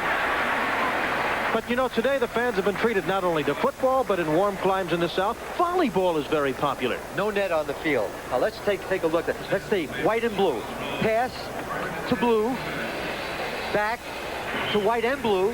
Picked up by blue. Hit again by blue. Caught by white. Wilder. Excellent play. It's like watching the Olympic volleyball teams. And all those things led to a 20-0 lead by Tampa Bay. And you should have had that graphic, SIW, self-inflicted wounds. 13:24 to go, third quarter of play. Buccaneers with the ball, 1st and 10 from the 33. Guess who? It's Wilder. And he continues to fight for yardage to the 38. Smurl is in on the tackle for the Bills. Ciarno leading the blocking there as Wilder gets up. There's the Buffalo Bills offense today. The old punt, punt, fumble, punt. Looks like the tango, 1-2-3 kick and fumble the ball on kickoffs and give him 14 points. And there's Jim Kelly right in the middle. He is frustrated. He's 7 for 7, but that is really a misleading stat. Wilder's rushed 9 times, 40 yards, conversely for the Buccaneers. 2nd and 5. That time they have trouble, and that time a very delighted Darryl Talley stops Wilder. A lot of exciting things happening around the country today in the National Football League, and our 10-minute ticker will produce what's going on. Danny White out of that Dallas game. I'm going to ask you about quarterback injuries later. It's only a 1-point lead by Atlanta. Cincinnati's now leading San Francisco. Cleveland clings to their lead. Miami at halftime leading Houston. Look at the Saints holding on for dear life against the 49ers, but still leading. And Pittsburgh still owning the Packers, and St. Louis having trouble scoring. They are trailing Philadelphia. 3rd and 9. Lots of time. Now Young is running straight ahead. Slides short of the first down. At the 40-yard line, Darryl Talley again up there to meet him. It's going to be a 4th down punt situation. Frank Garcia will come in. Darryl Talley fired up in the second half. Darryl Talley is from West Virginia, and he's a big play athlete. They just have not gotten the consistency out of Darryl Talley that they would like to have. They think he could be an outstanding outside linebacker in the NFL. Only one punt today for Garcia for 33 yards. Ron Pitts, who had that unfortunate fumble on the reverse on the kickoff for the Bills, is back to receive Garcia's kick. So far this year, Pitts has one return, 14 yards for the first-year man from UCLA. Garcia had a big rush on him. A penalty flag is thrown. Pitts takes the ball at the 25. Spins to the 30. I wonder what the flag is. Well, usually in a case like this, the receivers on the part of the Bucs leave too early. It's Jim Tunney right now waiting for the call. If it stands, it's a 35-yard punt with a 5-yard return. It's against the Bills, but it's not going to cause a change of possession. The gentleman with the cap on is Elijah Pitts, and he's the special team coach, and you know that he took more Gaviscon at the half than Hank Bullitt did. Of course, Elijah, member of those great Green Bay Packard teams under Lombardi. Post-possession foul. Number 45, 10 yards, first down. And they lose good field position. Well, the Buffalo Bills will try to set up with 11 minutes and 1 second to go in the third quarter as they trail the Buccaneers 20-0. Today's game is brought to you by Ford and your Ford dealer. Have you driven a Ford lately? By Old Milwaukee and Old Milwaukee Light. It doesn't get any better than this. And by MCI, communications for the next 100 years. There's the father-son combination of the Buffalo Bills, Elijah Pitts and Ron Pitts, and it hasn't been since the McKays, J.K. and John here at Tampa in the 70s that happened. Elijah Pitts was in the hospital all last week with a bleeding ulcer, and I'm sure this game today with those kickoffs that resulted in 14 points for the Bucs have not helped. Ronnie Harmon, the rookie first-round pick, takes that pass from Kelly and takes it to the 23-yard line before Bob Nelson made the tackle. A good springing block by Joe Devlin in his 143rd game for the Bills, 7th all-time on Buffalo. And a couple of notes, Bruce Smith will not return to the game. He hurt his knee on a sack earlier in the first half. That's going to be disappointing to the Bills. He left the game with 9 sacks. Only had 6.5 all last year. He's the best pass rusher they have. That's going to hurt them. On 2nd and 3 from their own 22, the Bills go to work again. Harmon was in motion. A draw play to Riddick. Trying to go outside. Fights forward. Close to the first down. Right now, the biggest factor the Bills are dealing with, Steve, is the time. It's less than 10 minutes. It's going to be less than 10 minutes to go. They need to throw the football to get it upfield. They have to now start to take some chances. Otherwise, they're not going to have an opportunity to win this football game. Buffalo Bills offensive line today with Justin Cross, Jim Richard, Ken Hill, Bill Wolford, and Joe Devlin across the front. And now Vogler's in there for Cross at left tackle as he's been for most of the first half. 1st and 10. He did get the first down. Straight drop, fires, and it's complete to Harmon again at the 30-yard line. A good tackle by David Logan, who can get back up there. Kelly's going to have a high percentage today, but they're not moving the football. Threw another safe pass, and they have 2nd down and 5, or 2nd down and 4. Harmon, who started it for the first time last week against the Patriots, was a contract holdout as the first-round pick. Good receiver came into the game with 8 catches. There's Logan, his 600th career tackle in his 8th NFL season. That's remarkable, the durability. There's a wide-open man, Andre Reed, and he has a first down at the 45-yard line of the Bills before Vito McKeever from his cornerback spot. First-year man from Florida makes the tackle. Jim Kelly, that was vintage Jim Kelly. 3-step drop, and he delivered the ball through it almost like it was going through a pipe. Big, strong-arm player. As I said earlier, those stats are really not indicative. Watch Kelly on this drop right now. 1, 2, 3, deliver the ball right between the 8 and 3. Perfect pass, then picks up a first down about 12 or 15 yards. They need to do more of that. 20-0 Tampa Bay. 8:29 to go. Third quarter of play. 1st and 10. Big rush by the Buccaneers. Dumps it off incomplete to Jerry Butler. Chris Burkett is out of this ball game. Butler starting today. Keith Bronner a lot of action. And the reason Kelly is frustrated, when a quarterback scrambles out of the pocket, the receivers have to see that, and they have to try to run to get open and give him an open target. Not a lot of improvising by the Bills receivers of Hank Fuller. Well, they've had a lot of young receivers that were hurt. Andre Reed was hurt last week. Chris Burkett was hurt last week. And now they have another new receiver, Reed and Butler. The combinations have not been consistent, and that's hurt Jim Kelly also. From their own 45 at 2nd and 10 from the Bills. A quick pass to Butler, close to the first down. He has the first down and nearly breaks a tackle down the far sidelines. Rod Jones hanging on for dear life, the rookie from Southern Methodist who started all games. Let's have an update from the 10-minute ticker right now and all the action around the country. I know a lot of you folks are concerned about what's going on in other games. And here at NBC, we like to keep you informed. Giants still hanging on. Cincinnati hanging on. Yeah, that's a tough road game for them. Cleveland increasing its lead. Indianapolis, the only team in the league now that has not won a game. On 1st and 10 from the 40, Kelly lots of time. Going deep. Reed dropped it in the end zone, but a flag is down. Reno McKeever was on him. And Sam, I want to ask, this is the brand new, all new secondary for Tampa Bay. All new, 2 rookies. And this would seem to be the thing Kelly could take advantage of. Well, no question about it. Kelly's just never had the opportunity, and now they're throwing deep. Let's listen to the call. Defense, number 21, first down. Vito McKeever, who replaced Jeremiah Castile, number 21. There's Andre Reed, 83. Let's take a look now as they run together.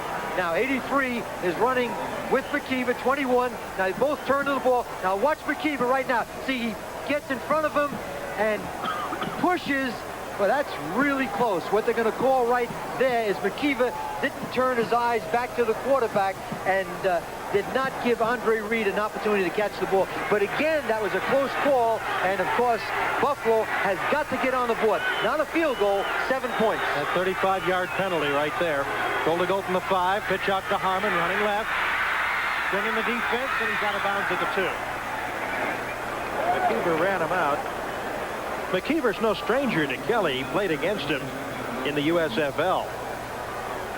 The difference between the USFL and the NFL is the type of athletes that are in the secondary and at linebacker. And although Jim Kelly had tremendous numbers, it's a different league, and that's hurt him more than anything else. Plus, the power of the pass rush. You know, there's only one defensive lineman that made it from the USFL to the NFL, and that's Reggie White at Philadelphia. 2nd and goal. They mark it on the 1 for the Bills, trying to break that goose egg and get on the board. Kelly, wide open, touchdown, Pete Metzelaar. 2nd touchdown of the season for him. Kelly has thrown his 10th touchdown pass of the year. He breaks the record of last year. I think they had 9 touchdown passes. He's already thrown 10 in the 9th game. And that's his favorite receiver. Watch Kelly right now. Play action pass. He's waiting for 88. He's waiting for 88. Waiting. He throws the ball a little bit behind because he was pressured. But Metzelaar makes an outstanding catch in the end zone. And now we have a football game. If he makes this extra point, it'll be 20-7. And again, a penalty was the result of the Bills' touchdown. Scott Norman, 16 of 17 from point after. It's good. 7:23 to go, third quarter of play. And the Bucs lead it now only 20-7. Pete Metzelaar was the leading receiver. He's a 6'7" target. Kelly likes to go to him, found him in the end zone, and now we have a football game. Sports has a November to remember when the beautiful shores of Maui lure the tour's great golfers. Lee Trevino, flamboyant Chichi Rodriguez, and the best in men's golf take on one of the world's toughest courses. The Isuzu Kapalua International makes it a November to remember on NBC. Welcome back to Tampa Stadium. Steve Grad and Sam Rodigliano with you. The Buffalo Bills have just gotten on the scoreboard. There's the man who received it. Metzelaar's a redhead right in the middle. He's happy as Rodney Bellinger, 36, tries to get in the way. Get out of the way, Rodney. We're trying to get Pete's picture. The kickoff to Futrell from Norman on the 9-yard line. Straight ahead to the 25. Here's how they see it in the action. The ball is up. It's thrown behind Metzelas. He has to twist his body, lose his concentration, and you can see that's an outstanding catch. He was going to his right, turned 180 degrees, kept his concentration, caught the football, hit the ground, and put Buffalo right back into this game. And there's the number of plays. 8 plays for 85 yards, and it was one of the better drives this year on the part of Jim Kelly. That's what he can do best, Steve. You get him a chance to do that, short game, long-range game, he's going to be an outstanding quarterback in this league. Set up by the pass interference call on the bomb on the attempt to Andre Reed. 20-7, Buccaneers lead, 7:14 to go third quarter, 1st and 10 Tampa Bay on their own 26. And that's nearly picked off. Bellinger had a clear shot at the ball. He's only hoping that he can still run to the end zone with it. And that's 20-14 right there. That drop is 20-14. And what happened to Steve Young, you take a look at the comparison right now as you look at the attempts and completion. On that last drive, Kelly really got the points on the board. That's all that really matters. But what Steve Young didn't do there, he threw the ball too late. He threw the ball too late, and Bellinger sat right there on that out pattern, and he had a 7 point. He scored a touchdown against the Colts where he recovered a fumble on a kickoff. He's a Florida native from Coral Gables, 2nd and 10. U-back Bell goes in motion as Wilder gets the call. Good run. He leaps over a few people, and he gets tackled at the 32 by Steve Freeman. Freeman's been slowed a little by age and injuries, but he's always rugged. He's always in there. He reads well on defense, and that's why he hangs in. Makes the tough catch. You know, the most important thing a receiver has to do is make the tough catch. But as you look at Steve Freeman, you know, he is a durable, smart, Hank Bullet type of free safety. Played strong safety before this year, but he's a tough guy, and he's kind of the hub of that defense. The Buffalo Bills record, 173 games for him on 3rd and 4 for Tampa Bay. It's his outside receiver, the up-back Jerry Bell. Freeman tackles him. Came back then, Steve, and he threw the ball on time. It was the same pattern that Bellinger almost intercepted. Steve Young set up right there, threw the ball on time. Now they have a first down. Let's take a look right now. The ball should be up as he comes out of his break. Now, zing it out there. Got a strong arm. That's the pattern that you judge quarterbacks on. And Freeman looks like he's involved in a wrestling match. And the reason for that, he knows that it's a 3rd down throw, and they're going to get a first down as a result of it. One more catch for Bell to become the 6th Buccaneer to receive 100 passes. 1st and 10 from the 41 for Tampa Bay. Big pressure from the linebacking core, and Young, who can avoid that thing, does. Good open field running, and he's hauled down across the 45 to the 43-yard line by Eugene Mars.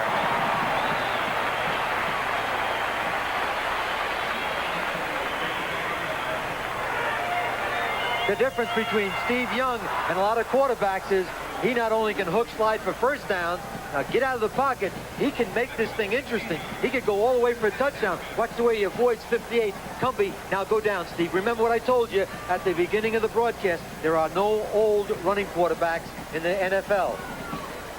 17 yards on that play gives him his total, as you see. Buccaneers trying to answer the Buffalo Bills touchdown. Tampa Bay leads it 20-7. 4:55 to go third quarter to play. Wilder.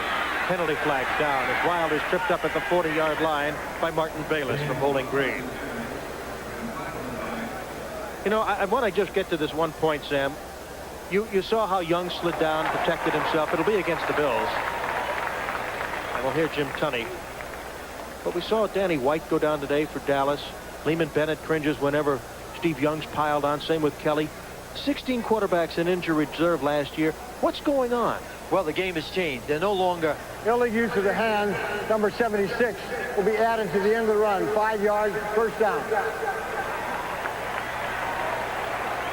Illegal use of the hand right in the middle of your screen. Let's take a look at it as we see Wilder going to the left. Smerlas And what's happening is Perlis is grabbing hold of the guard because he doesn't want the guard to pull out and block somebody else. You teach that to nose tackles, but you don't want them to get caught. We'll get back to that point. Yeah, I'd like to hear more about that quarterback injury situation because it has just been a plague in the NFL. 1st and 10 from the 35 of the Bills for Tampa Bay. Linklater. Wilder flips it back to Young. He throws a bomb in the end zone, and it is up for grabs and incomplete. Intended for David Williams, but he was well covered by a host of secondary men, Charles Romes and Steve Freeman, primarily back there for Buffalo, but the fans appreciate the daring by Lehman Bennett. Steve Young should not have thrown that football. He should have tucked it or thrown it out of bounds. That could have been intercepted. Getting back to your point, last year, as you said, there were 16 quarterbacks on injured reserve. The game has changed. They're no longer rushing the quarterback. They're attacking the quarterback. They're blitzing linebackers. They're blitzing safeties. And as a result, a lot of immobile quarterbacks are getting hurt. Even with the in-the-grass rule, it has headed back. 2nd and 10 from the 35 of the Bills for Tampa Bay. Wilder. White drain 45 off the bench. Another penalty flag.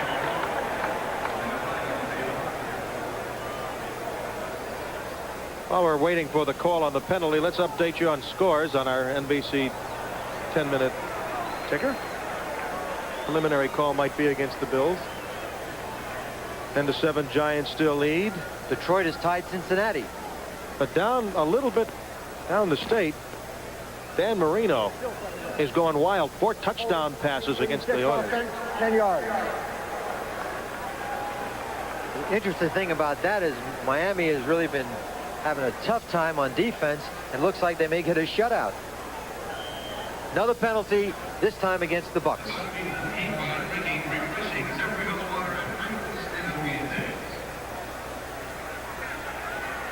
So it'll be 2nd and 20 from the Buffalo 45 for Tampa Bay. Tampa Bay 7 penalties, 90 yards. Buffalo 9 penalties, 74 yards. Big pressure, ball loose, but there is a flag down. Offside on Fred Merlis, the nose tackle. Then if Buffalo recovers, it'll be nullified. We'll have to wait and see what the call is. Defense. Forget. Merlis jumped offside. 2nd time today he's anticipated the count. 2nd time he's been cut. What he's trying to do is disrupt the center. We see Hank Fuller on the sideline now. Offside. Defense. Watch 87 in motion now. Now watch Merlis right over the ball. Number 76. See, clearly jumps offside. But what Steve Young should have done right there is hold on to the ball. An experienced quarterback would have done that. Merlis has had his credentials. Would have been a big play for Buffalo. It could have been right back into this game. It's still 2nd and 15 from the Bills 40 for Tampa Bay, who leads 20-7. Naturally, a single back offense. Young, penalty again. He's flung down. McNanny reached in there. Big pressure, too, from Jeff Davis.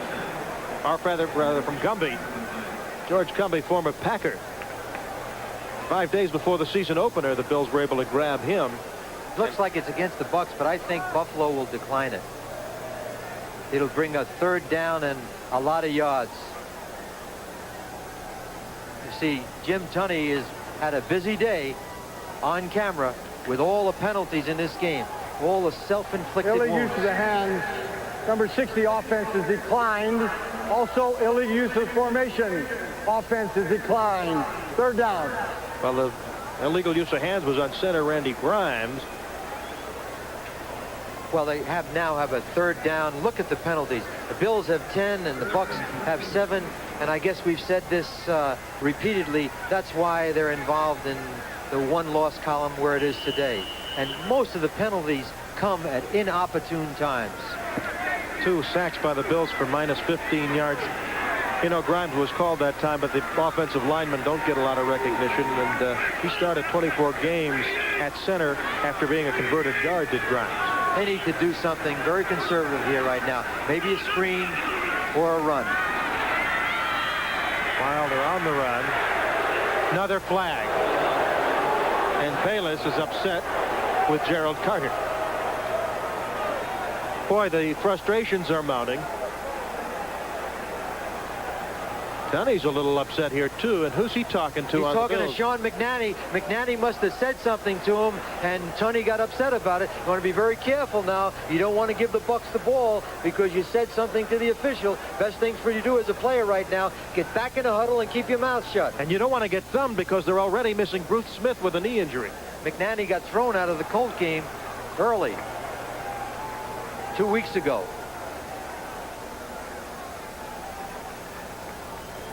Okay, Jim, let's get going. Illegal use of the hands. Offense is declined. 4th down.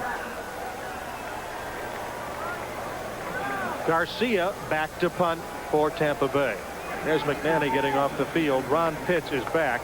2 punts today for Garcia, 34 yards.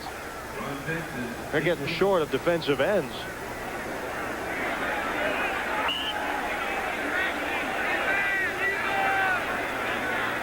There's Frank Garcia having better luck today than he did last week on the road at Arrowhead Stadium. Another high snap. Big rush by the Bills. And he plants this one inside the 20, inside the 10, and it's going to be in the hole for the Bills as the Buccaneers down it on the 7-yard line. There's one of the most interesting signs you'll ever see in the National Football League. Born in Buffalo, but their heart belongs to the Buccaneers. However, a lot of Buffalo fans here today on a fan tour from Orchard Park, also former New Yorkers who've moved to Tampa. But I want to ask you something. It was all Tampa Bay in the first half, Sam. The momentum, even though they pinned them down on the 7, is changing a little toward Buffalo, is it not? It's going towards Buffalo right now, and the thing that helped more than anything else was Jim Kelly put that drive together and got him on the board. Now, the Bucs have caught the disease. They're self-inflicted. Buffalo gets together a drive right now. They're right back in this game. They'll start from their own 7, 1st and 10, trailing 20-7. Kelly in the second half, 5 of 6, 43 yards and a touchdown, and he flings one out to the outside. Metzlar's his favorite. Is knocked down at the 12. Right now, Ahmad Rashad at NFL 86 has an update for us. Let's go to New York. All right, Steve, in Miami, Dan Marino hits Mark Duper on this short pass. He takes it 85 yards. It's Dan Marino's 4th touchdown on the day. 4 different receivers. The score in the 3rd quarter is 28-0. Thank you, Ahmad. And Sam, as Ahmad is talking about that big day by Marino, I bet a lot of Bills fans thought Kelly would be doing this all year. Well, the most important thing is supporting cast. Dan Marino has had great pass protection. 2nd and 5 from the 12. Good pass out to Andre Reed. He has a 1st down, and he's out of bounds at the 25-yard line. Greg Swope, the rookie from Illinois, forces him out for the Buccaneers. This is a big doubleheader day here on NBC Sports, and coming up we have a pair of games. Some of you will see the New York Jets battle the Seattle Seahawks from the Kingdom, and others will see the Denver Broncos and the Los Angeles Raiders at the Coliseum in a big AFC Western Division battle. It's a rubber match from the opening day. The Raiders need to win that to stay in the ballpark. If they win the game today, they'll be 1 game behind the Broncos. 2:10 to go, 3rd quarter of play. 20-7. Buccaneers floats one out to Riddick. Kelly, he's knocked out of bounds. Chris Washington, the linebacker, who pursues well and makes very few errors, knocked him out. They are short of the 1st down. Kelly's going to the high percentage passing game right now, where the numbers are tremendously impressive. The most important thing, as I said earlier, was that drive. 15 for 16, 151 yards. He could have a tremendous day, but the important thing is put points on the board. And Hank Fuller knows right now the only thing that's important is points.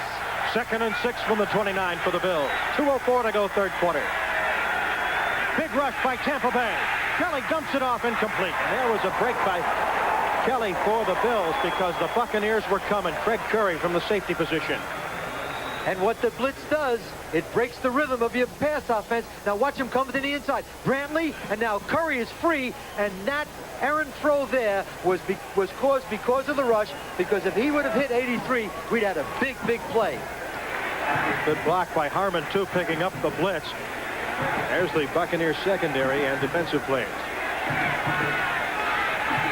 Ron Holmes in there today, number 90. He's nursing a knee injury. They were questioning whether he'd be playing. They need to get this 1st down now as we're getting involved in the closing minutes of the 3rd quarter. They're coming again. Swope again. He just unloads it, and he gets the first down on the completion to the tight end. It apparently was, or was that Reed getting up? Yes, it was. Andre Reed. Rod Jones covering on the play. The coverage was too soft because of the blitz. You're going to have a blitz, you have to have tight coverage. Watch Curry, 31, go right in the middle. He's right on top of Kelly. Now the coverage from Rod Jones should be tight. See, and it was a hook pattern, and he allowed him to complete the pass. Now watch him. Look at that cushion of 5 yards. Just get right down there. See, Rod Jones, the rookie from SMU should have been right up there in real tight coverage. And Rod Jones is the fastest member of the Buccaneers. Another quick pass. This to Metzelaar, the tight end, up to the 48-yard line of the Bills. Stopping him, Vito McKeever getting his first start today with help from 58, Jeff Davis, veteran linebacker.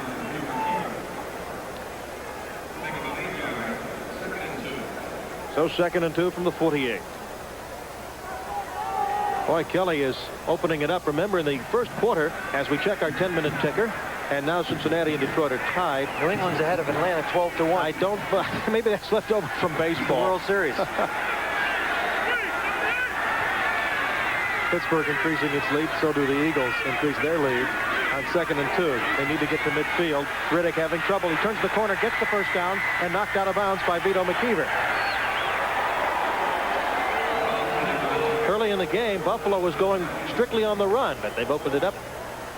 They've got a good flow right now, and Jim Kelly is very, very comfortable. We watch Lehman Bennett. He's getting a little frustrated right now because the Big Mo right now is definitely going towards Buffalo. They got a good drive going, which started inside the 10-yard line. And the Buccaneers have been plagued by penalties. They were least penalized team going into last week's game. They had 17 against Kansas City. They're mounting today, and it's hurting them. 34 seconds to go, third quarter, 20-7, Tampa Bay. Play action pass, Kelly in trouble, flings one back the other way on a screen, and it's Metzelaar for the convoy. First down now, across the 30, barreling his way to the 20. One man to beat it, Swope. He beats him, and it's a touchdown, Bills.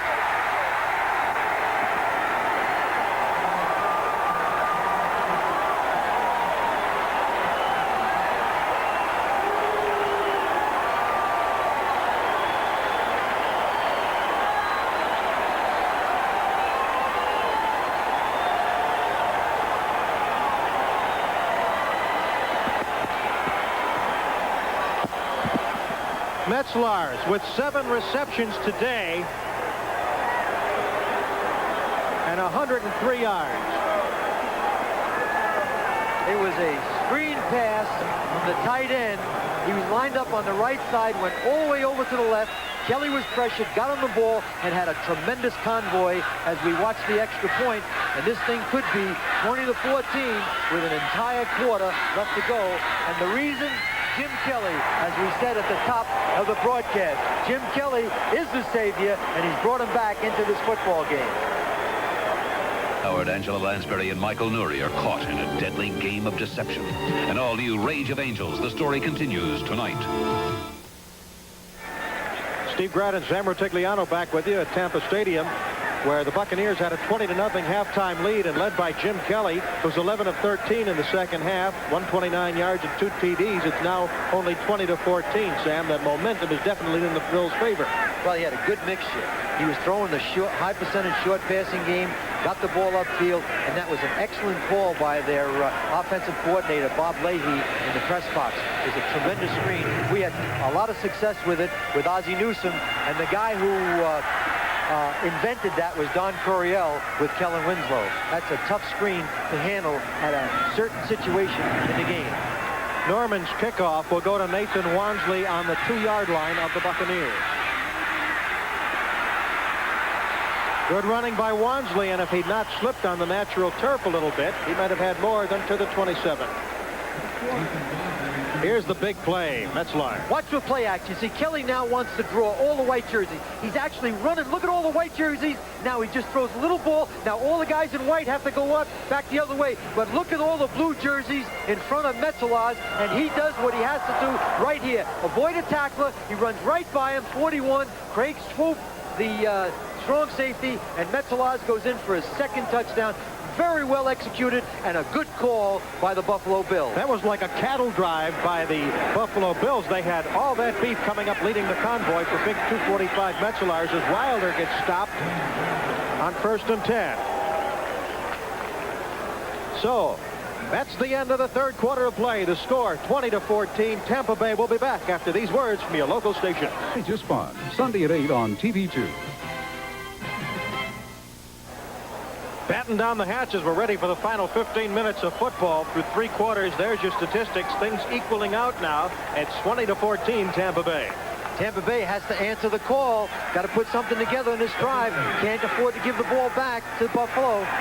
And they have a 2-back offense now for the Buccaneers. Both Wansley and Wilder in there. 46 and 32. A little confusion on the part of Wilder. 1st and 10 from the 30. Straight drop. Young pump fakes. Throws deep. He's got Carter. A big gainer. Bellinger hauls him down at the 25.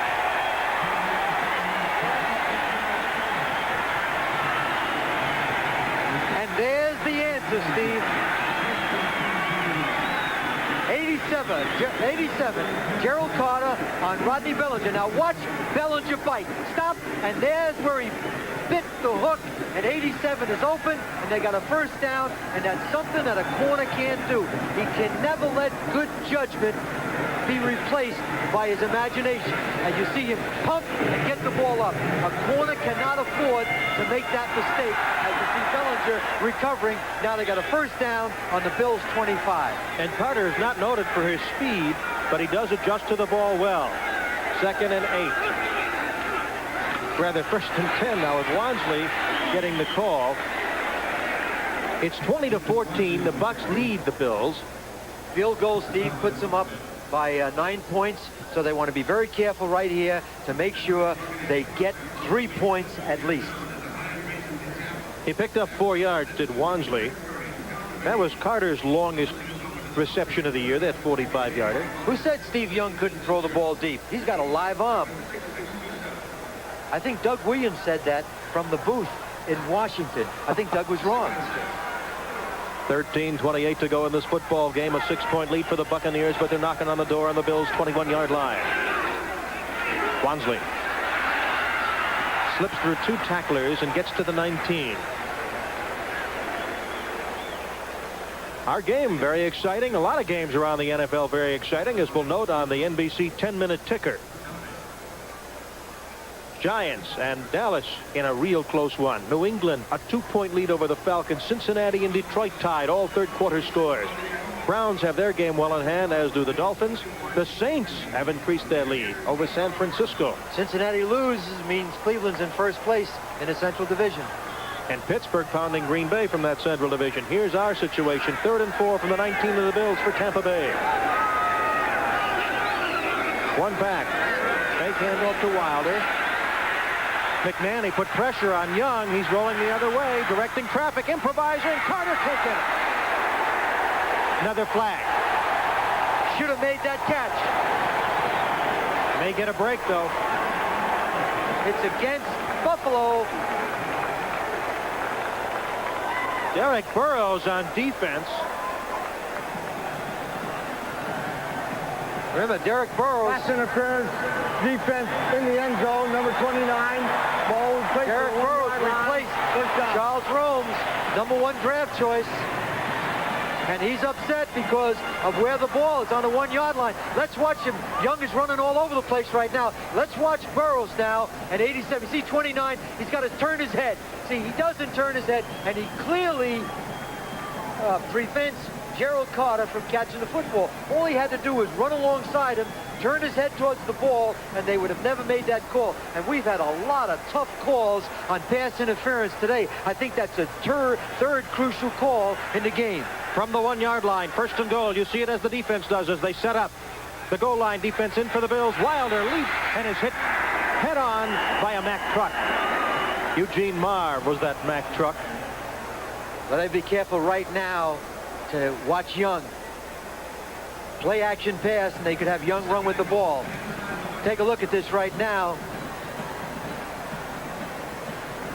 As they try to go over the top, what they have to do is push the neutral zone back. Push the neutral zone back. Don't let anybody penetrate. Now Marv, 54, go up and He knocks him right back into the backfield. See, what has to happen, Steve, you have to push the jump line, and Marv was on offense, but on defense.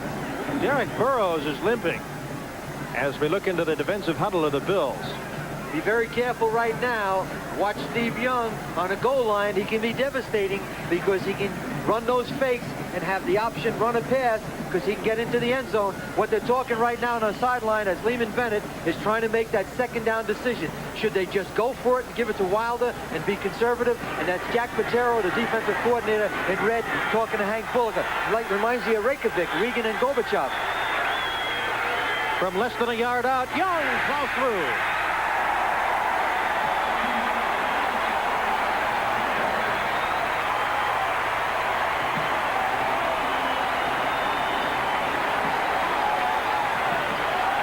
His 5th touchdown of the season, his 2nd today, and Hank Fuller sees the momentum swing back to the Buccaneers.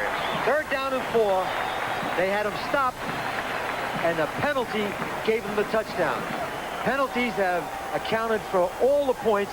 Steve Young right now is talking to Lehman Bennett. There must have been a mix-up, and he, as Clark Kent would do, jumped out of the phone booth and scored the touchdown himself. And Hank Fuller is not too happy. He doesn't share the same joy. Donald Igwe-Buike makes his first appearance in the second half. We got a flag, Steve, on the extra point.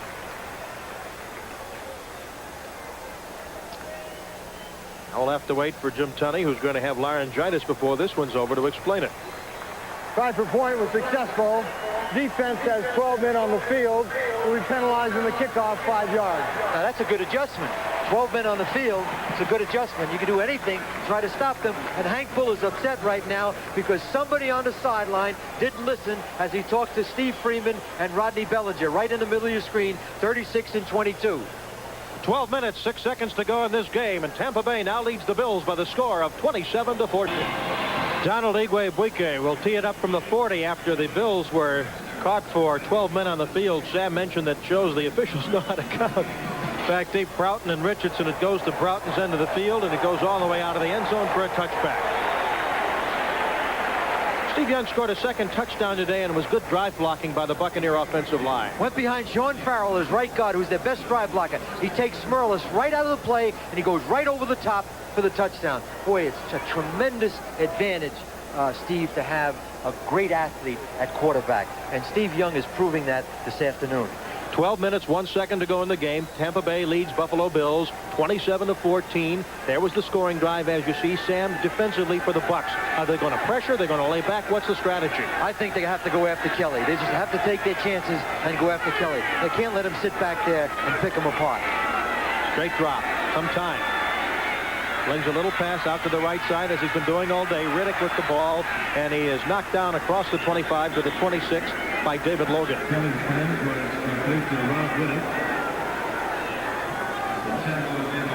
Riddick, a good receiver, averaging 11 yards per catch. Time is running down in the early games in the NFL.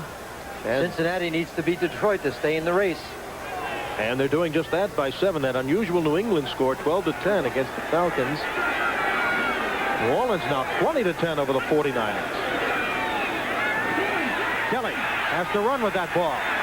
Kelly has a first down to the 36-yard line of Buffalo. We have 2 outstanding young quarterbacks and 2 tremendous athletes. As Kelly is slapped Riddick on the head, I think Riddick was not in the place Kelly felt he would be. These 2 young men are going to be outstanding, and what they need to do, Steve, is just to get more and more experience. They need to see the defense a lot more clearly, and they won't be running as much as they do. 1st and 10 on the 36 of the Bills. There's Kelly's rushing today. It's 27-14. Tampa Bay leads.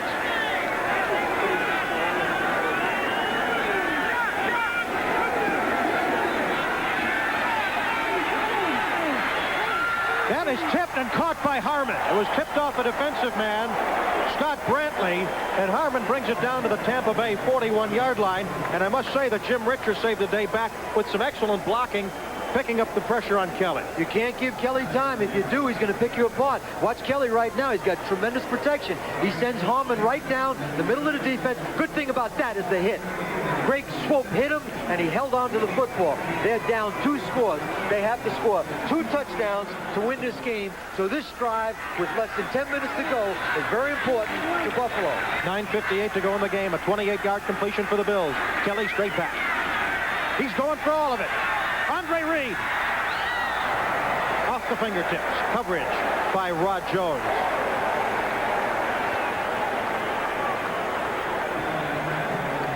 And Andre Reed was hurt 2 weeks ago. Did not play against New England. And it looks like it's the same injury as he's holding on to his knee. And Jim Kelly was a little disgusted because he did get his hands on that football. Let's watch 83 now as he's one-on-one with Rod Jones, the rookie. He's going up. Now let's watch Reed and his concentration. If it hits his hands, he should hold on to the football. And the ball really doesn't hit his hands, but I would prefer he run through the ball and not leave his feet. Andre Reed leaves the field. They've already lost Chris Burkett, who didn't even play in the game. Eric Richardson will replace him. And beyond the bridge and out over the Pacific, the Kapalua International Golf Tournament on Saturday, November 15th. The NBC Golf Tour swings into action. Join us as top stars from the PGA Tour are showcased in this Azusa Kapalua International Golf Tournament. Defending champ Marco Murray is scheduled to compete against a top field, including Jack Nicklaus, Lee Trevino, and Ben Crenshaw. Final round coverage begins 3:30 Eastern Time. It's a November to remember right here on NBC Sports. Our producer, Larry Cirillo, will have the unfortunately tough task of going out there to Hawaii to do that. Meanwhile, 9:50 to go in this game. 27-14, white uniform Tampa. Kelly going deep again, and this time it's bobbled and knocked away, and an outstanding bit of volleyball work by Rod Jones as Eric Richardson almost caught that ball. Good play by the rookie from SMU. Richardson almost caught that football. Let's watch it as they run step for step. Eric Richardson and Rod Jones trying to get away from. Now watch the concentration. Richardson's going to concentrate on the ball. Now watch, he goes up, he hits the ball. Now he's got a chance to catch it, and Jones recovers enough to slap the ball away. Tremendous concentration on the part of both the receiver and the defensive back. They're not going to be able to pick on him. He's shown he's strong enough for the task. 3rd and 10 on the 41 for the Bills. On the Tampa Bay 41. 9:42 to go in the game. Got to get 10 yards. From the sprint formation, the screen out to Harmon. Penalty again. Harmon trying to outdance a defender. Gets by the first man. Not the second, and he's down at the 43. Greg Swope makes the tackle. If it's a penalty, I think that the Bucks, against Buffalo, I think the Bucks will take the play because it'll be 4th down and about 12 to go. He's busy today. Use of the hand, offense. Illegal use of hands, 51 is declined. 4th down.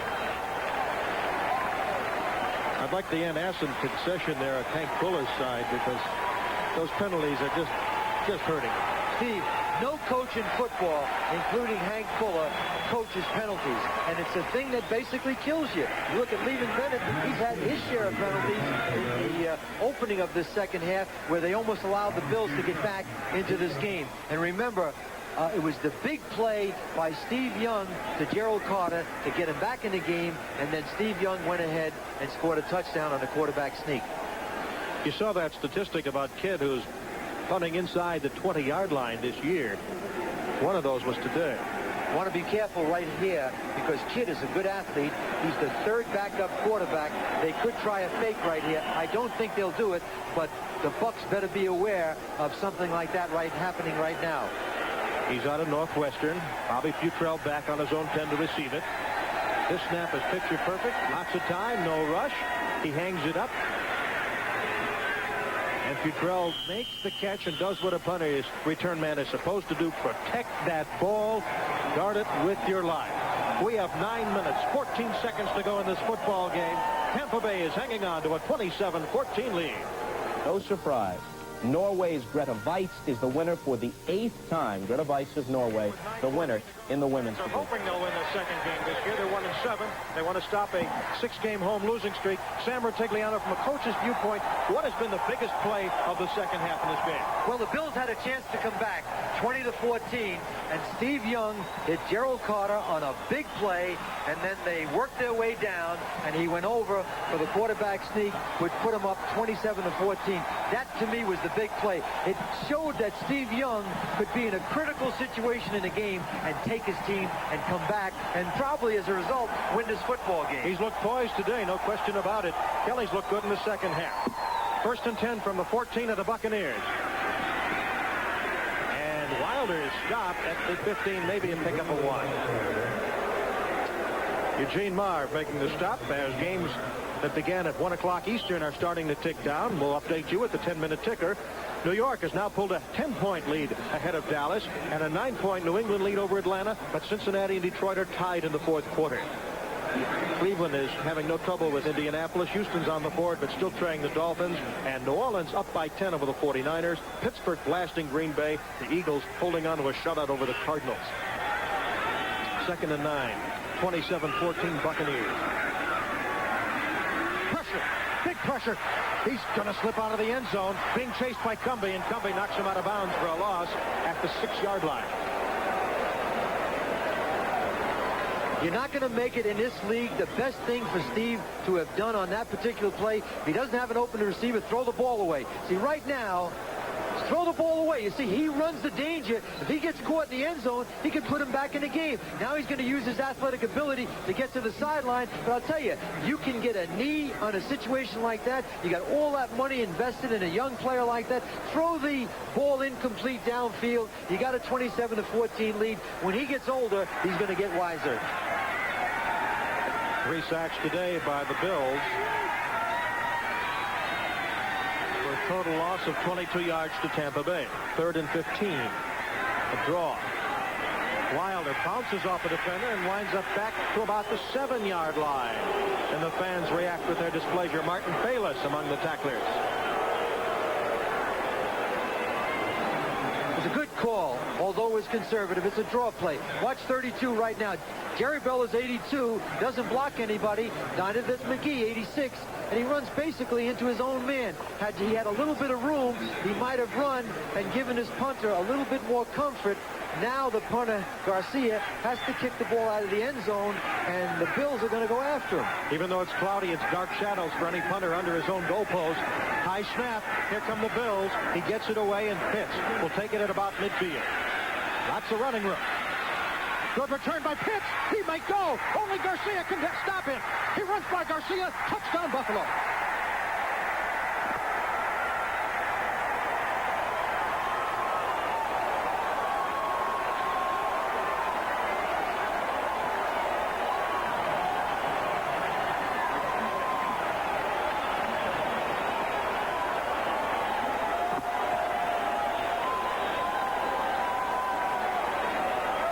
Sam, does that atone for that big mistake in the first quarter? We ought to get that shot with Elijah Pitts and Ron Pitts now. That takes care and makes up for a lot of that mistake that he made on that reverse kickoff. And there's Hank Bulla, and there's Ron Pitts, 27. He's very happy, and the Bills are back in the game. The problem was the punter was kicking from the end zone, and Tampa wanted to be sure and protect him, and they didn't get anybody down to cover the punt returner. He put a move on Garcia, the only obstacle between him and the goal line, and made the touchdown. Norman for the point after. And this game is far from over. Tampa Bay 27, and now Buffalo 21. There's a very excited Elijah Pitts. Elijah Pitts is to the left. That's Ted Cottrell with the headset. He's very happy right now. His son just ran back a punt for a touchdown, and more importantly, it put this team back in the game. Let's watch Ron Pitts catch the football right now. Once he hits the crack, right there. Once you see a lane, right there, nobody touched him. Now he has to put a move on the kicker. No way should that kicker tackle him. He should get into the end zone, and he does. Sam, you made a good point when you said the Bucs were protecting the punter, and that left him so much room to get started. Once he hit the crack right now, now put your move on Garcia. Little jiggle, little shake, in the end zone, touchdown.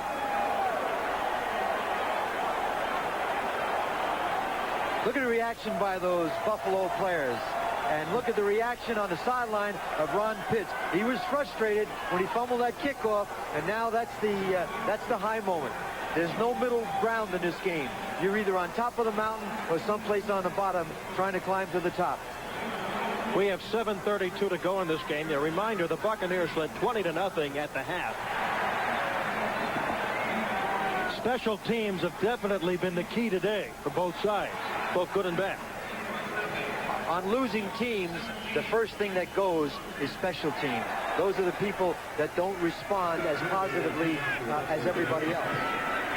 Dutrell and Wansley back deep. Dutrell on the 3 for the Buccaneers. He gets a lane and is spun down finally at the 33-yard line by the Bills. Ray Bentley and also Dwight Drain in on the tackle. This telecast is presented by the authority of the National Football League, and it's intended for the private use of our audience. Any rebroadcast or other use of this telecast without the express written consent of the Tampa Bay Buccaneers and the National Football League is prohibited. Steve Grad with Sam Rutigliano. Grad, you're with us. 7:21 to go in the fourth quarter. Tampa Bay leading the Buffalo Bills 27-21. Single back offense. He hasn't gone to his tight ends in this half too often, as he has been shut down. Play action. Roll out left. Young completes a pass to number 84, Leonard Harris, who was only going to get emergency duty today. He has had hamstring problems all year. They did not expect him to play, and Martin Bayless stopped him on a key stop after that reception. And, Steve, that was a tight fit. It's a bootleg. Wilder goes one way, Young comes the other way. But watch how tight this is. This thing could have been intercepted. Right there, it could have been intercepted. As a matter of fact, he thought he had the ball. I think it was either Derek Burrows, Charlie Romes. He thought he had the ball. Martin Bayless makes the tackle on the sideline, but Charlie Romes took his eyes off the football. He thought he had an interception. Third catch of the season for Harris. That was Wilder up. He's in the open. James Wilder. Tampa Bay touchdown.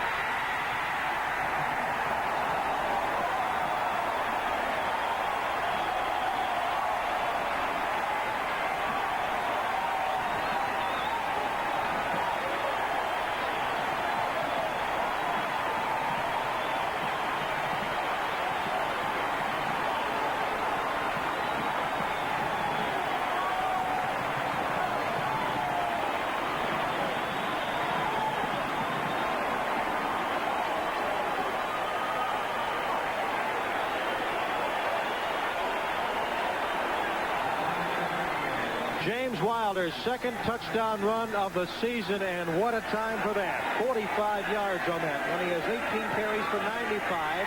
Igwebuike's extra point is good, and the Buccaneers lead the Bills now 34-21. Was there a defensive letdown or what?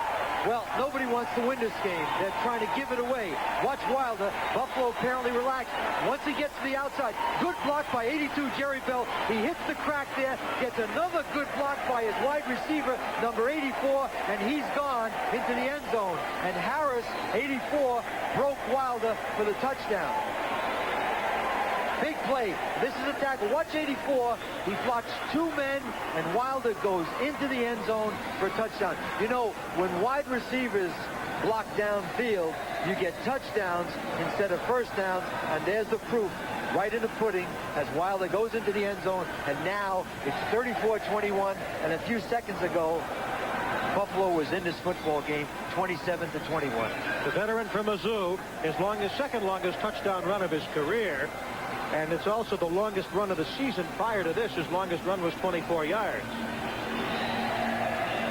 Lehman Bennett, his pulse now feeling a little bit better. Blood pressure's gone back down a little bit. I don't know about that. There's still 6 minutes to go. Well, it's a lot better when there's 6 minutes to go and you're up 34-21 as opposed to 27-21.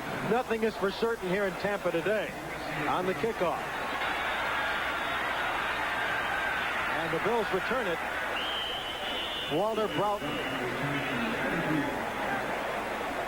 Watch Lehman Bennett right now. He's got a little bit of step in his walk, and he's smiling right now for the first time in about a month. Everybody was saying these coaches are under the microscope. We visited with Hugh Culverhouse yesterday.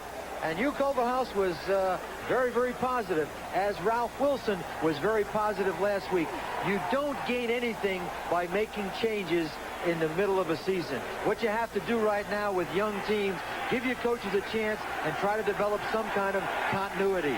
Richardson, Butler, Broughton, 3 wide receivers for Kelly and the Bills from the spread. 1st and 10 at the 33. They trail 34-21. He dumps it off to Riddick.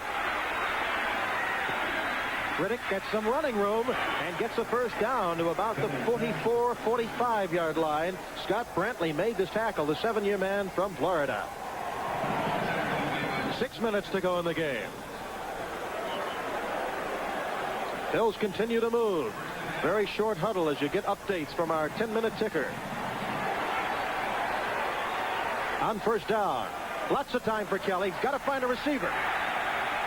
Now they improvise. Kelly runs, heading for out of bounds. Short of the first down, but he does stop the clock. Browner sent him out of bounds. Hard. No problem. He hit him while he was in bounds, and Kelly slipped and went under the bench. Watch Kelly. Now watch Browner. There's Brantley, 52. Browner comes off the block, and right there in bounds, he pushes him. Perfectly legal, and Kelly goes underneath the bench, but he's okay. That's Scott Brantley from Florida. He intercepted one for 57 yards this year. What they don't want to do right now is get into prevent defense, because it won't prevent anything. Play the game the way they've played it thus far. They got to be aggressive up front and aggressive on the receivers. 2nd and 1. Give us to Harmon. He has a first down to the Tampa Bay Buccaneer 43-yard line. Jeff Davis made the stop. Jeff Davis, rough, tough, number 58, a former gospel singer as he grew up, but he's quite different here in the football field. Hurry up offense for the Bills. Kelly's got to hurry right now. He's got to make sure he goes no huddle and uses his timeout. If he completes a pass, he's got to call a timeout.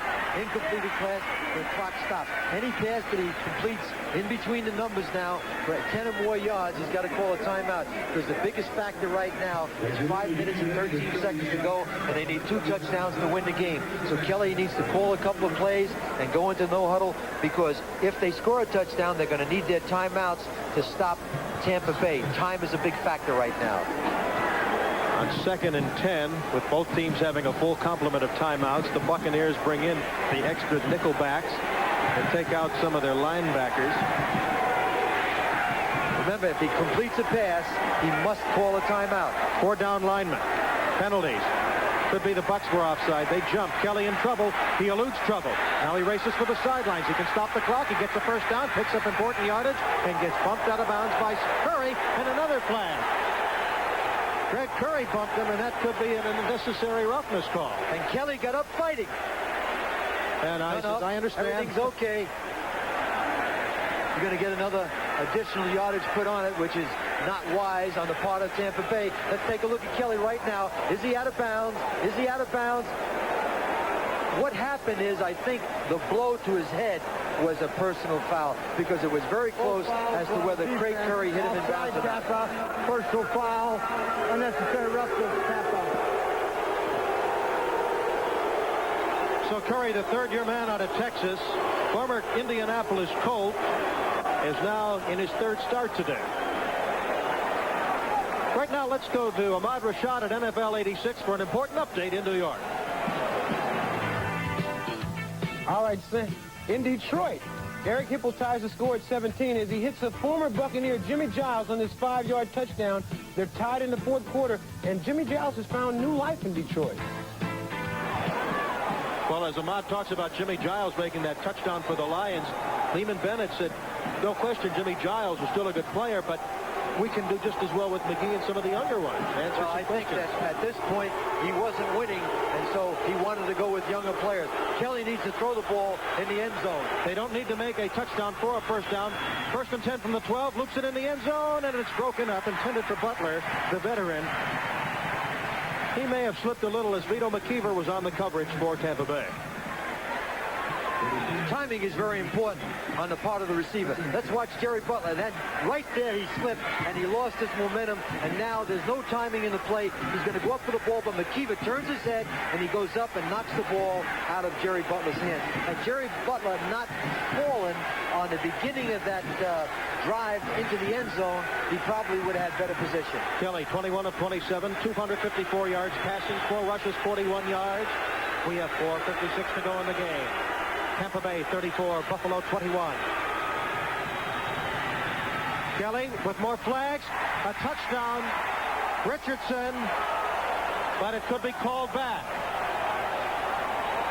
It will be called back.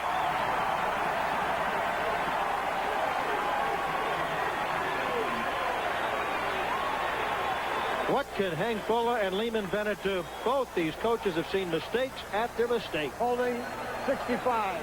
10 yards. Still second down. Tim Vogler guilty. Tim Vogler was just put into the lineup this week when Ken Jones was left home due to a knee injury, and I'm sure Vogler feels just as bad as everybody else on that Buffalo sideline. But again, it could have been 34-28 with almost 5 minutes to go. They had a tremendous opportunity, and I don't know that Hank Fuller, and you can see the strain on his face right now as he nervously paces the sideline. I don't know what else he can do.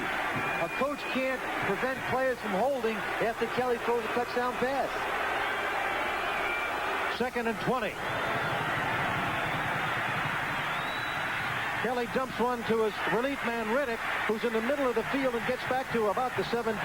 He's punished as he gets knocked back across the 20 to the 23 by the Tampa Bay defense.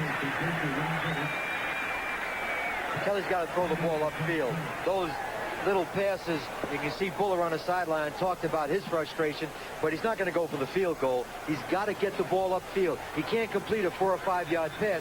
He's got 3rd down now and almost 18 to 19 yards to go. He's got to get at least a 4th down and 4 to 6 to try to get a 1st down, which they can get on a 2-yard line and score on this drive. The game is over if they can't score on this drive. Tampa Bay with the defense that was last against the run. Buffalo tried to exploit it, couldn't. 20th against the pass on 3rd and 19. It's complete inside the 10. Call a timeout, Jim. Call a timeout. Eric Richardson, the receiver, and Kelly does just that. Chris Washington covering.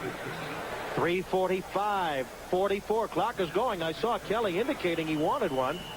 Got a time-injured player on the field. And it stops at 3:41. Apparently 2 injured players because there's a Buccaneer and a Bill tangled up. Well, if they're tied together, it means the offensive lineman is holding the defensive lineman. Nope, it's a receiver. 82, Richardson. Kelly's got good protection, sets and throws the ball, and he hits Richardson right there. And you can see the player coming in from the outside. You can't get his number, but he's the Tampa Bay player that is hurt. Could be Chris Washington, who was in on the tackle, number 51. Yeah. Outside linebacker, Chris Washington, number 51. That's the player that's hurt on the field. And it looks like it's in the upper part of his body. He was hurt as he tackled Richardson and went down right away. And you have all those orange jerseys that watch him. There it is right there from the outside. You can see right there he hits. Looks like it's the upper part of his body. Looks like he might have gotten dinged or hurt his shoulder. Now we have a 4th down and 8. They can make a 1st down on a 2-yard line, and Kelly's got to complete this pass.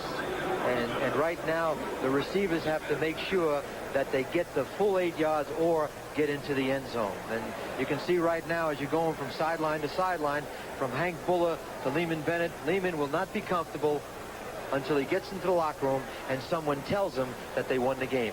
Don't forget, many of you will see either the New York Jets at Seattle in the Kingdome against the Seahawks, or the LA Raiders will be at the Coliseum hosting the arch-rival Denver Broncos. That's coming up next, the second half of our NBC doubleheader. I'm Steve Grad with Sam Rutigliano. We're glad you're with us here at Tampa Stadium on Florida's Gulf Coast. We have 3:41 to go in our game.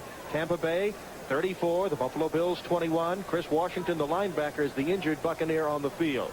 One of the good signs, Steve, is you can see he's talking and he's moving both arms, and the Tampa Bay doctors are really making sure they don't take any chances.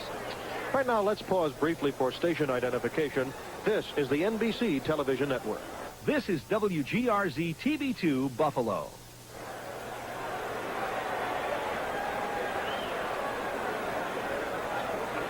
Again, 3:41 to go in this football game. The Buccaneers up 34-21. It has been one of the most wild games of the NFL season, be it because of good things happening or mistakes.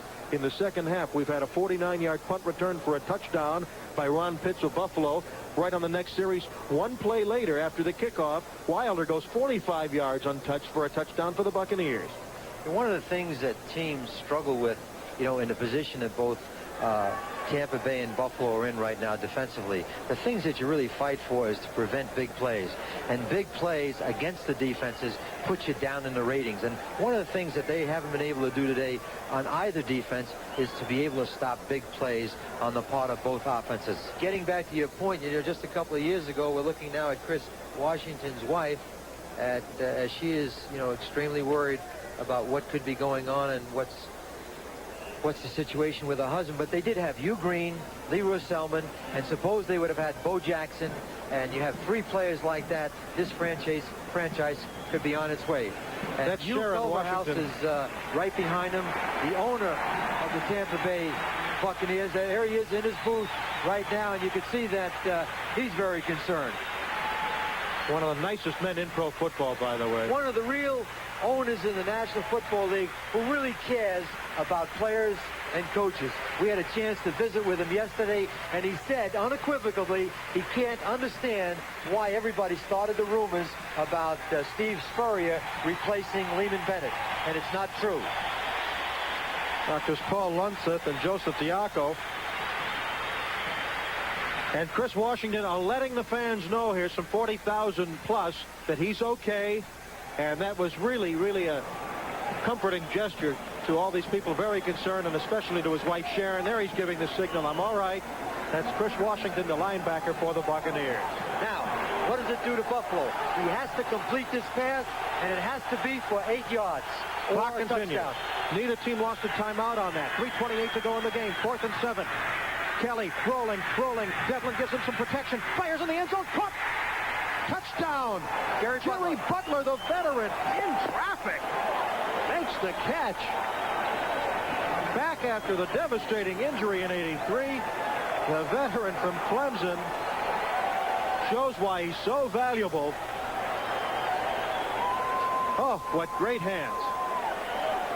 Now Tampa Bay is going to have to line up in case Buffalo wants to try an onside kick with 3:20 to go, and Buffalo has all their timeouts. Kelly is rolling out right now to make sure he has protection. He's got plenty of time. He looked to the right of the screen. Now he reloads. Now watch him fire the ball to Jerry Butler, the veteran, and he makes an outstanding catch. Has a guy all over him, and now we have a 34-28 game. It's still anybody's game with 3:20 to go. We're talking that the losing team would score at least 21 in this game, and no matter how this is going, be it special teams, offense, or defense, it's wild. Now, we do have an update on Chris Washington. He was knocked unconscious momentarily. For precautionary measures, they are taking him to the hospital. That's the status on Chris Washington. The drive by the Bills, 9 plays, 68 yards, 3:07. That's how long it took them. Culminated on that touchdown pass from Kelly to Butler. I think it would be ill-advised for Buffalo to have an onside kick right now, because there's 3 minutes and 20 seconds left to go. They have all 3 timeouts. They have the 2-minute warning, and if they can kick the ball off and get the Bucs back inside the 20-yard line, they got a chance, you know, to get the ball again. As we see the scoring drive, 9 plays, 68 yards, 3:07 left, 34-28. And Kelly and Young are proving, as we said at the beginning of this telecast, that they're 2 fine young quarterbacks that are going to be destined for greatness in this league. So Scott Norwood will tee it up again. He was almost non-existent in the first half when the Bills were being shut out 20-0. Norwood, who last year scored a third of their points. The Bucs have their onside kicking team in, and look for Norwood now to hit the ball to the left or the right of the kicker and try to drop it in there, and the Bucs better hustle back to get under the ball. Only and remember, Wansley's you back. can fair catch a kickoff. Hits and drain on the outside man, and he kicks it deep to Wansley at the 5-yard line. Spins away from two tacklers, and there goes Wansley, tripped up at the 34. A good break for the Buccaneers. On a good return, he could have been slugged back inside his own 20. There's Kelly on the sideline now. He's had an outstanding day. Look at the numbers of Kelly and Young. Kelly is almost a 300-yard game with 3 touchdown passes. That means he's thrown 12 on the season. That's 3 more at this point than they did all of last year. And now the Bucs need to make sure they can knock out a couple of first downs and they can win this game, because the Bills are going to use all 3 timeouts. A perceptive Buffalo Bill fan would have noticed that Norwood made the tackle on that, and a saving tackle it was. 3:07 to go in the game. 34-28, Tampa Bay leads the Buffalo Bills. 1st and 10 from their own 34. Rolling out is Young. Throws a screen back the other way to Wansley. Make that Calvin McGee the tight end, and he's got a first down. McGee had been silenced in the second half, catches a big pass. That was the same screen that Buffalo threw to Metzelodge for a touchdown. Watch Young now come all the way over to his right.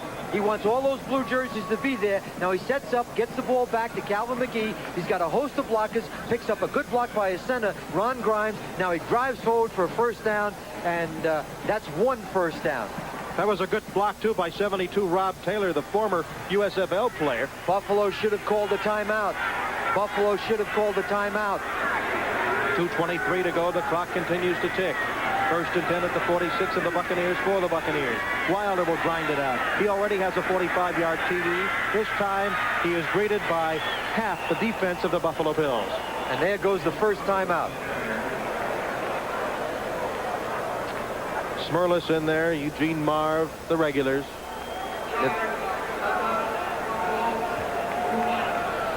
A lot more football coming your way here on NBC. You'll either see the New York Jets and the Seattle Seahawks. Will Gilbert be successful as the quarterback replacing Craig for Seattle? Or a vicious grudge match, the Los Angeles Raiders hosting the Denver Broncos, trying revenge from that opening loss at Mile High Stadium. Second half of our doubleheader here on NBC. The strategy right now on Buller's sideline is to make sure they don't get another first down. And what he wants to do right now, don't call a timeout, because they're going to run the football, let it go down to the 2-minute warning. And, of course, the strategy on the other side is to make sure that you keep the football, stay in bounds, and don't fumble the ball. Keep the clock going. Got a couple of finals to report. The 49ers were upset on the road today. The Saints 23-10. And the Dolphins defeated the Oilers today 28-7.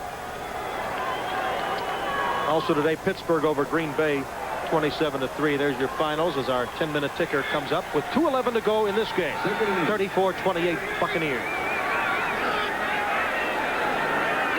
The back is Bell. Young to the air, flips it out to Wilder, beats Eugene Marv, gets into Buffalo territory, slips a tackle, and is finally hauled out of bounds by McNanny. One thing you have to say about Lehman Bennett and the offensive coordinator, Jimmy Ray, they have guts, because what they're doing right now is what brought them this far. They're not sitting on the ball. They're giving Young and all his tools an opportunity to move the football. That was another key first down. Most importantly, the clock was running, but they got tremendous field position. Now they're on the plus side of the field. They got a chance now to knock a couple of first downs together, kick a field goal, and Buffalo's out of the game. All right, what can Hank and the boys do? They'll get the 2-minute warning anyway. That's a free timeout. They got to blitz. They got to blitz, and they got to take chances. They got to hope that they can cause a fumble. Penalty. Wilder stopped for a loss. 1:57 to go, but there is a flag on the play. It would have stopped anyway for the 2-minute warning. The way these two teams are playing, nothing is safe. Illegal motion, offense. An illegal motion play. The Bills will take the play. 2 minutes. We now have the 2-minute warning with 1:57 to go in the game. Stay with us. Tampa Bay leads Buffalo 34-28.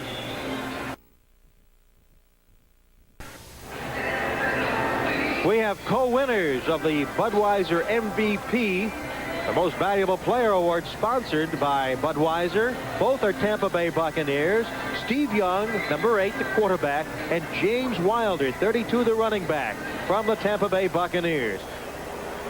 Of course, the Bills might make something spectacular, but with 1:57 to go, Budweiser will make a contribution to the United Way on behalf of our MVPs selected in today's games.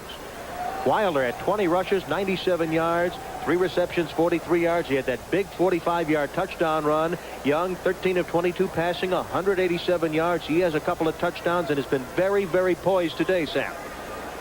Interesting right now, Steve, with a 2nd down and 9, what they're going to do. I think they're going to put Young on the move and throw the ball again to try to get another 1st down. The game is not over. Buffalo has a chance. Get the football back. They get a chance to win the game. Bills trail by 6. 1:57 left in the game, but it's the Buccaneers' ball. Here they come.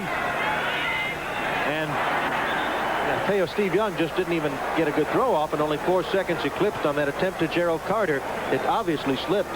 The important thing about that is the clock stop. They're going to have to, they don't get a 1st down on this play right here, they're going to have to punt the football. And Buffalo, what they need to do right now is to make sure that they get the football back, because they'll get the ball back with 2 timeouts left and possibly 1:45 to 1:40 seconds. And as long as you got a guy like Kelly, you can win the game. And remember, a touchdown makes it 35-34. What a finish. Oh, how those kickoff miscues killed Buffalo in the 1st half, leading to Buccaneer touchdown. Screen, and a screen pass goes to Wilder.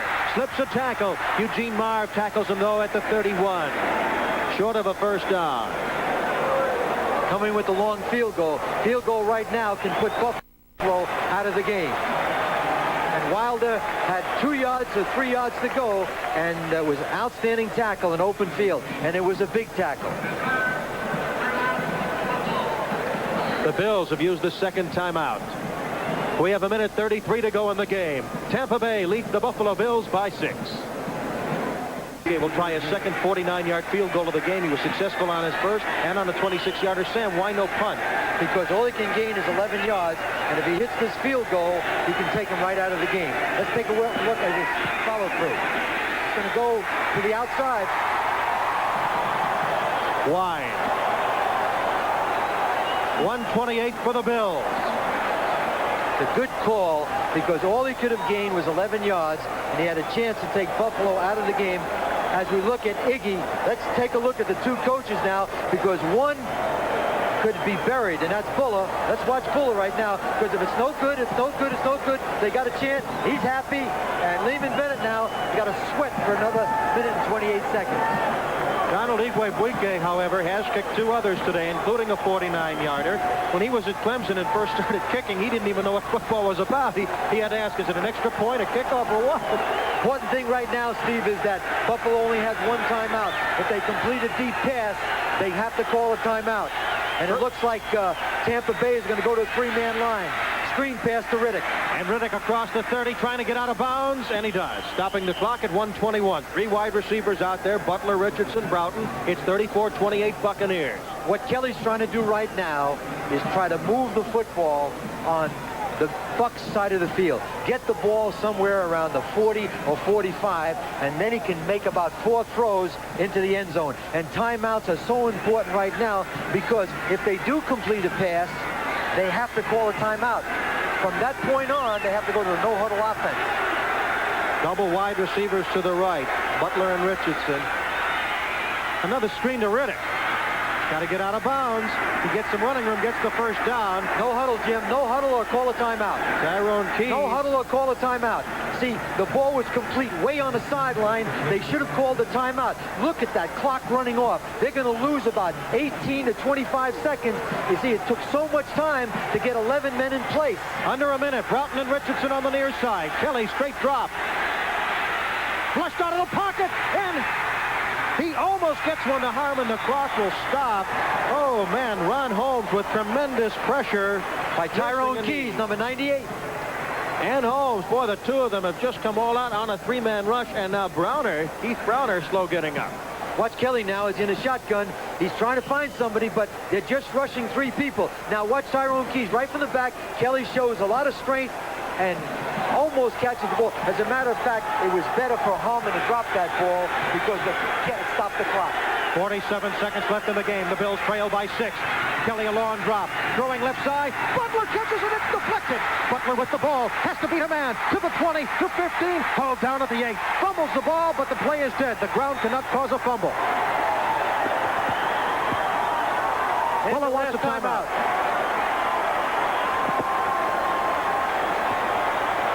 Jones with a saving tackle. We may have to have a different MVP. There were 3 people that are caught. They're coming in for the interception. Swoop is going up for the interception.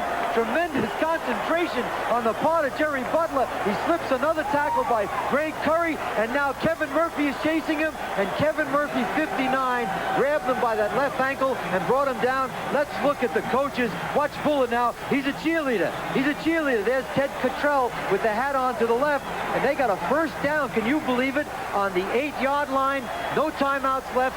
34 seconds in the game. The score 34-28. A touchdown wins it. And Lehman Bennett right now is got to be, I can't explain to you what's going on inside Lehman Bennett right now.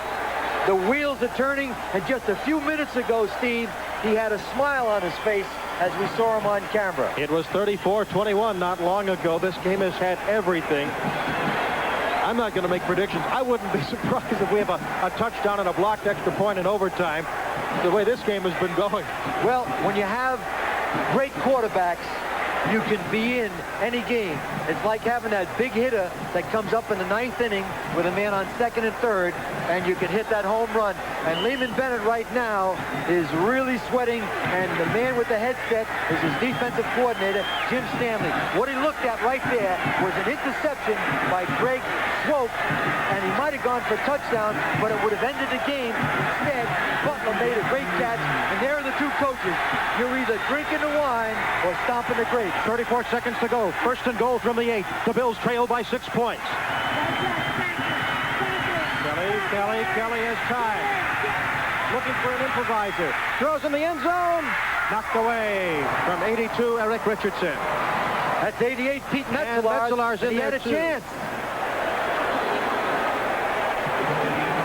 They'll get a chance to throw 4 in the end zone. And what he did there was throw to a receiver that is 6'7". See, he's running to the right now because he's got plenty of time. There's no pressure.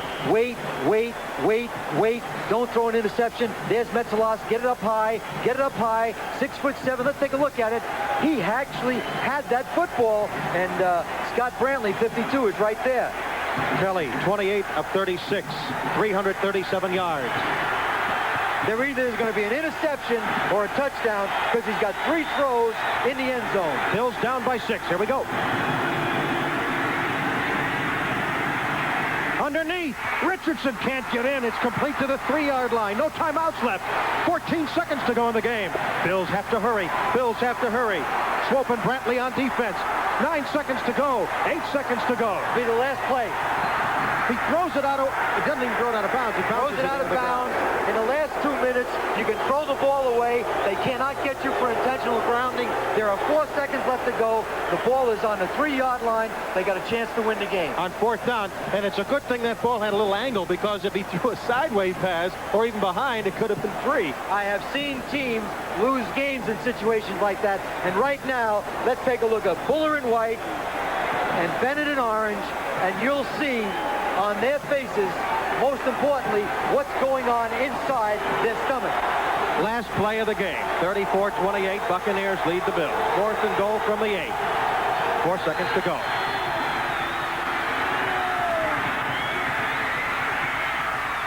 Bucks win. Incomplete.